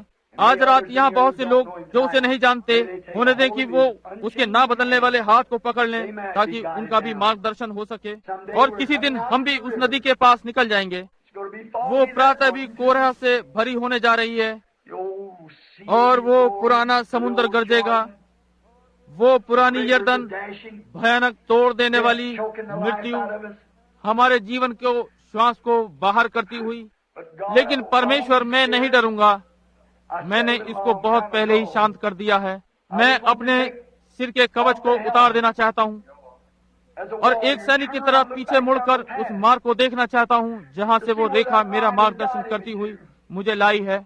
मैं उन जंगलों को देखता हूँ जिनमें से होकर निकला हूँ और हर कठिन हिस्सों को और हर मील के पत्थर को जिनको मैं रौंदता हुआ निकला हूँ। लेकिन मैं उस तार को पकड़े रहा हूँ। जैसे आपने कहा, कभी कहता है कुछ पानी में से होकर और कुछ बाढ़ में से होकर, कुछ कठिन परीक्षाओं में से होकर, लेकिन सब उसके लहू से होकर।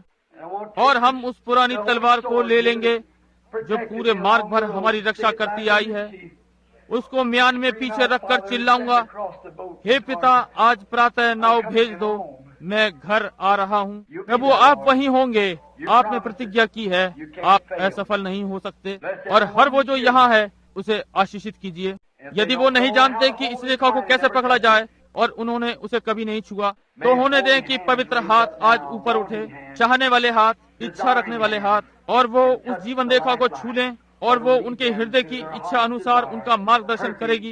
एक सिद्ध शांति और संतोष और आराम मसीह में देगी। अपने सिरों को झुकाए हुए कोई अपने हाथों को उठाकर कहेगा, प्रभु मेरा हाथ पकड़ लीजिए। ओ प्रभु, आपको आशीष दे।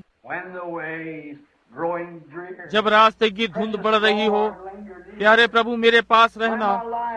जब मेरा सारा जीवन चला जाने को हो, उस नदी पर मैं खड़ा होऊंगा। आप मेरे कदमों का मार्गदर्शन करना, मेरे हाथ को थामे रहना। प्यारे प्रभु, मेरा हाथ पकड़कर मेरा मार्गदर्शन करना। क्या कोई और है जो अपना हाथ उठाकर कहे, प्रभु आज रात मैं उस जीवन रेखा को छू लेने का अनुभव करना चाहता हूँ। मैं अनुभव करना चाहता हूँ कि मसीह ने मेरे सारे पाप क्षमा कर दिए हैं और अब इस घड़ी के बाद से मैं एक नई सृष्टि बनना चाहता हूँ। परमेश्वर आपको आशीष दे। कोई और है क्या जो कहे, मैं भी आपको छू लेना चाहता हूँ, मुझे अपने आपे से छुड़ा लें। बहन, परमेश्वर आपको आशीष दे। प्रभु मुझे अपने आपे से आजाद होने दें कि मैं अपने आप को आपके अंदर पाऊं। परमेश्वर आपको आशीष दे और परमेश्वर आपको आशीष दे। ये ठीक है, मुझे अपने आप से स्वतंत्र करके और सब कुछ भूल जाने दें। भाई, परमेश्वर आपको आशीष दे। मुझे भी परमेश्वर आपको आशीष दे। बहन, मेरा सारा ज्ञान मुझसे निकाल दे। बहन, परमेश्वर आपको आशीष दे। मनुष्य की बनाई हुई योजनाओं का विश्वास ना करें, मार्गदर्शक के पीछे चलें, वो आपको सत्य के पास ले जाएगा। प्रभु यीशु मेरा मार्गदर्शन करें और ले चलें वहाँ पीछे। प्रभु आपको आशीष दे। ओ बहुत से हाथ उद्धार पाने के लिए उठे हुए हैं। अब जबकि आप यहाँ सामने मंच पर हम लोगों को नहीं बुला सकते हैं क्योंकि सारे में लोग बैठे हुए हैं, लेकिन वे यहीं पर हैं। आप अच्छी तरह जानते हैं कि जब आपने अपने हाथ उठाए थे तो आपके हृदय में कुछ हुआ था। यीशु ने कहा, जो मेरे वचन सुनता और मेरे भेजने वाले का विश्वास करता है उसके पास अनंत जीवन है। आपका इससे वास्ता है? तो यहाँ हौज में पानी भरा हुआ है, बपतिस्मे के लिए काफी समय होगा। आइए हम प्रार्थना करें। हमारे स्वर्गीय पिता, आज रात खरखराई आवाज में इस टूटे फूटे संदेश द्वारा पवित्र आत्मा अवश्य ही कहीं न कहीं गया है और वहीं गया है जहां उसकी आवश्यकता है। और प्रभु, आज रात बहुत से लोगों ने, लगभग 15 या 20 लोगों ने अपने हाथ उठाए हैं कि उन्हें मार्गदर्शक की आवश्यकता है। उन्होंने अनुभव किया है कि वे अपने आप को मूर्ख बनाते रहे हैं। वो ये कहने का यत्न करते रहे कि मैं ठीक हूँ, परंतु हृदय की गहराई में वो जानते थे कि ऐसा नहीं है। और प्रभु, वो आपको अनुभव करना चाहते हैं, वे मार्गदर्शक चाहते हैं, वे आपका अधिकार लेना चाहते हैं। आप कभी बस बहुत ऐसा नहीं कहते हैं। वो इस यात्रा के लिए आपको हस्ताक्षर देना चाहते हैं। इन्हें नहीं मालूम कि वहाँ कैसे पहुँचा जाए, कोई नहीं जानता कि इन्हें वहाँ कैसे ले जाया जाए, केवल आप ही हैं। वे परमेश्वर द्वारा दिए गए मार्गदर्शक के लिए आ रहे हैं, जो कि पवित्र आत्मा है। वे अपने हाथ उठा चुके हैं। हे पवित्र आत्मा और मार्गदर्शक, इनके ऊपर उतर आ, हर पाप को क्षमा कर दे, इनके अपराधों को क्षमा कर दे। आज रात इन्हें मसीह की देह में ले ले, जिससे वो परमेश्वर के प्रभाव को उस रेखा से अनुभव कर सकें जो कि उनकी अगुवाई करके वहाँ यरदन के पार उस प्रतिज्ञा के देश में ले जाएगा। उन्हें दे कि ये सीधे सीधे वचन के पीछे चलें। वचन ने कहा, प्रायश्चित करो और यीशु मसीह के नाम में बपतिस्मा लो। उन्हें दे कि ये इसे किसी और रीति से करने का प्रयत्न न करें। उन्हें दे कि ये वचन के पीछे चलें, क्योंकि वही एकमात्र मार्गदर्शक है जो अगुवाई करेगा। हमें इसी कदम से ऊपर चढ़ना है जब तक हम उस मार्गदर्शक को ना पकड़ लें। हाँ प्रभु, ये आपके हों, प्रभु ने ग्रहण करें। अब ये आपके हाथों में विजयी चिन्हों के समान है, कोई मनुष्य इनको छीन नहीं सकता। मैं विश्वास करता हूँ कि आप इन्हें बचाए हुए लोगों की तरह ग्रहण करेंगे। मैं विश्वास करता हूँ कि जितनों ने अपने हाथों को ऊपर उठाया है, वे अपने हाथों को ऊपर नहीं उठा सकते थे जब तक कि कोई उनसे ना बोलता, और वो आप थे, पवित्र आत्मा और मार्गदर्शक। वे देख रहे हैं कि समय समाप्त हो रहा है, कोहरा धरती पे छा रहा है, बड़े मत सिद्धांत वाले गिरजे आपस में मिल रहे हैं और संघ बनते जा रहे हैं। वो परमेश्वर, किस तरह से वो ये कहना चाहते हैं कि जो हमसे किसी प्रकार भिन्न है, उन्हें ये स्थान छोड़कर अलास्का जाना पड़ेगा। और ये सब चीजें जिनकी वे धमकी दे रहे हैं, ये हमारे लिए कोई नई बात नहीं है। उस महान मार्गदर्शक ने हमें ये सब वचन के मार्ग में दिखा दिया है। हम तो बस उसके एक भाग से होकर निकल रहे हैं। पिता परमेश्वर, आज रात आप उनसे बोले हैं और मैं आपको इन सब लोगों को वचन के विजयी चिन्हों के रूप में दे रहा हूँ, यीशु के नाम में। और पिता, इस मेज पर ये सारे रुमाल बीमारों के लिए रखे हैं। हो सकता है इनमें से ये किसी बच्चे या किसी माँ या किसी बहन या भाई के लिए हो। इनमें छोटी बालों वाली पिन भी लगी है और मैं इनको पास से पकड़ लेता हूँ। हमें पवित्र शास्त्र में सिखाया गया है कि वो लोग रुमाल और कपड़ों को पौलुस से छुआ कर ले जाते थे तो बीमार चंगे हो जाते थे, प्रेत आत्माएं निकल जाती थीं। अब हम ये अनुभव करते हैं कि पौलुस एक मनुष्य ही था, एक साधारण मनुष्य ही था, लेकिन आपके पवित्र आत्मा का अभिषेक उस पर था, जिससे वो रुमाल आशीषित हो जाते थे और लोगों को पौलुस में ये विश्वास था कि वो आपका शिष्य है। अब पौलुस तो हमसे अलग हो गया है, पर मार्गदर्शक नहीं, वो अब भी यहाँ है। और परमेश्वर, मैं आपसे प्रार्थना करता हूँ कि आप इन रुमालों को आशीषित करेंगे और मार्गदर्शक इनका मार्गदर्शन करके पूर्ण समर्पण तक ले जाए। हमें फिर से ये बताया गया, जब इजरायली अपने मार्गदर्शक के पीछे चल रहे थे और जब वो यरदन के पास अपितु लाल सागर के पास आ गए, वो तो अपनी पूरी कर्म रेखा पर थे, पर जब वे रुक गए थे तब मार्गदर्शक ने वहाँ उनका मार्गदर्शन किया था। क्यों? ताकि अपनी महिमा दिखाए। और जब सारी आशाएं जाती रहीं, तब परमेश्वर ने आग के खंभे में से होकर देखा और यहाँ तक कि मृत सागर भी डर गया और वापस भाग गया, जिससे इस्राएल के लोगों के लिए प्रतिज्ञा किए हुए देश के लिए मार्ग बन गया। सच में प्रभु, आप आज भी वैसे ही परमेश्वर हैं। हो सकता है ये मसीही लोग हों, ये अपनी कर्म रेखा में हों, फिर भी हो सकता है बीमारी ने उनको घेर कर एक जगह में कोने में रोक लिया हो। आज रात यीशु के लहू में से उनको देखें ताकि शैतान डर जाए, तो वो निकल जाएगा और आपके बच्चे अच्छे स्वास्थ्य की प्रतिज्ञा में पहुंच जाएंगे। पिता, इसे प्रदान करें। मैं यीशु मसीह के नाम में इसे अपने शरीर से उन तक भेज रहा हूँ। मैं इस सभा को आपके सामने प्रस्तुत करता हूँ और विश्वास के द्वारा आपके महिमा युक्त वेदी के सामने जो स्वर्ग में है लाता हूँ, जहाँ की बीमारी और हर भावना या जो भी इनमें घटी कमी है, जो इनके जीवन में कहीं भी हो, परमेश्वर आप उनको साफ कर दें और इन्हें अपना बना लें। पिता, इन्हें चंगा करें और पुनरुत्थान के सामर्थ जिसने यीशु को कब्र में से जीवित किया, इनके मरणहार शरीरों को भी जीवित करे और इन्हें मसीह में नई सृष्टि बना ले। इन्हें अच्छा स्वास्थ्य और सामर्थ्य दें कि आपकी सेवा करें। प्रभु, मुझे भी जो आपका दास है याद रखें। प्रार्थना के समय आवश्यकता पर मेरी सहायता करें। मैं प्रार्थना करता हूँ कि पवित्र आत्मा हमारा मार्गदर्शन करे और हमें प्रयोग करे उस दिन तक जब हम यीशु मसीह को आमने सामने उसकी महिमा भरे आगमन में हवा में उठा लिए जाने के समय तक ना मिलें। मसीह के नाम में हम ये प्रार्थना मांगते हैं, आमीन।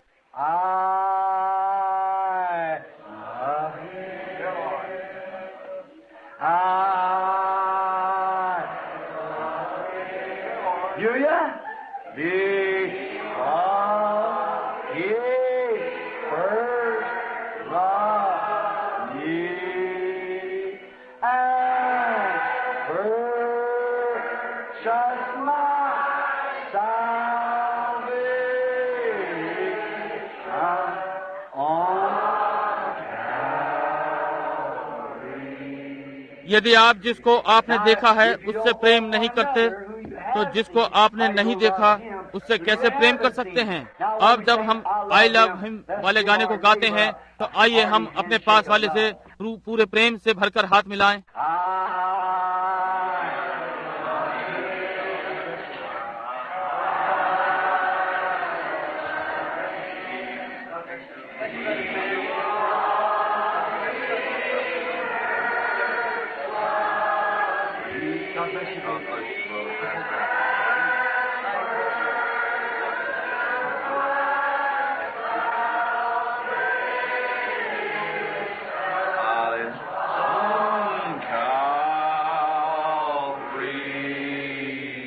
अब आइए हम अपने हाथों को उसके लिए खड़ा करें।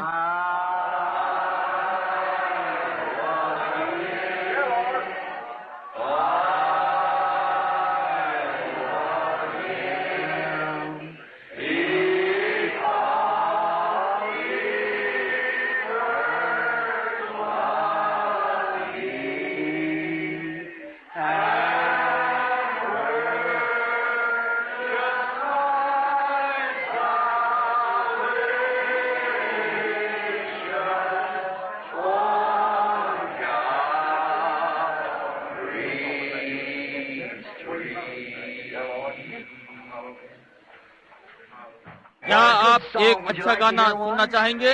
मैं समझता हूँ कि इस समय यहाँ पर हमारे बीच में इंडियानापोलिस के सुसमाचार फैलाने वालों के गीत निर्देशक उपस्थित हैं। मेरा विश्वास है कि वे कैडल आराधनालय में गाते हैं। ये ठीक है ना? ठीक है श्रीमान, उनका स्थान कैडल आराधनालय है। आप में से कितनों को ई हवर्ड कैडल की याद है? ओ परमेश्वर उनकी आत्मा को शांति दे। वो हंसमुख चिड़िया हवा में उड़ने वाली, ये गाना मुझे उस महिला से सुनना बहुत पसंद था।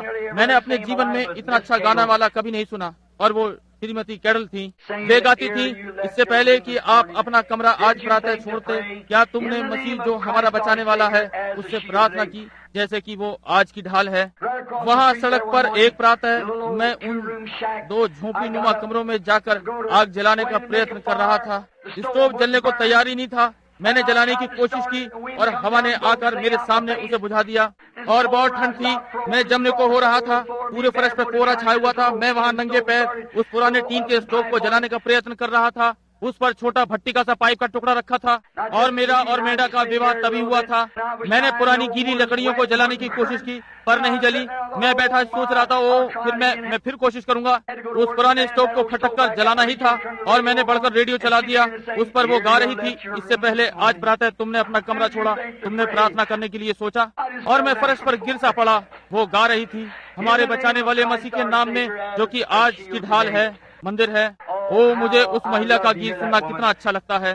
जब कभी मैं नदी को पार करता हूँ तो मैं विश्वास करता हूँ कि श्रीमती कैडल वहाँ बैठी हैं। आप जानते हैं कि मैं हमेशा पहले समय नियुक्त करता हूँ। नदी के इस पार एक एवरग्रीन पेड़ है। आप जानते हैं, एक जीवन का पेड़ है। और नदी के उस पार सरदूतों का दल दिन रात गाने गाता है, क्योंकि वहाँ रात नहीं होती। वे पूरे दिन गाते हैं। मैं एक स्थान वहाँ ढूंढ लूंगा और पीछे बैठकर सुनूंगा। मैं विश्वास करता हूँ वहाँ मैं श्रीमती कैडल को गाते हुए सुनूंगा। परमेश्वर हमारे भाई को आशीष दे। मैं आपका नाम भूल गया, क्या नाम है भाई? भाई नेड वुलमैन। अब आपके लिए गाएंगे। भाई वुलमैन, आज रात को आपको यहाँ पाकर अपने बीच में बहुत खुशी है।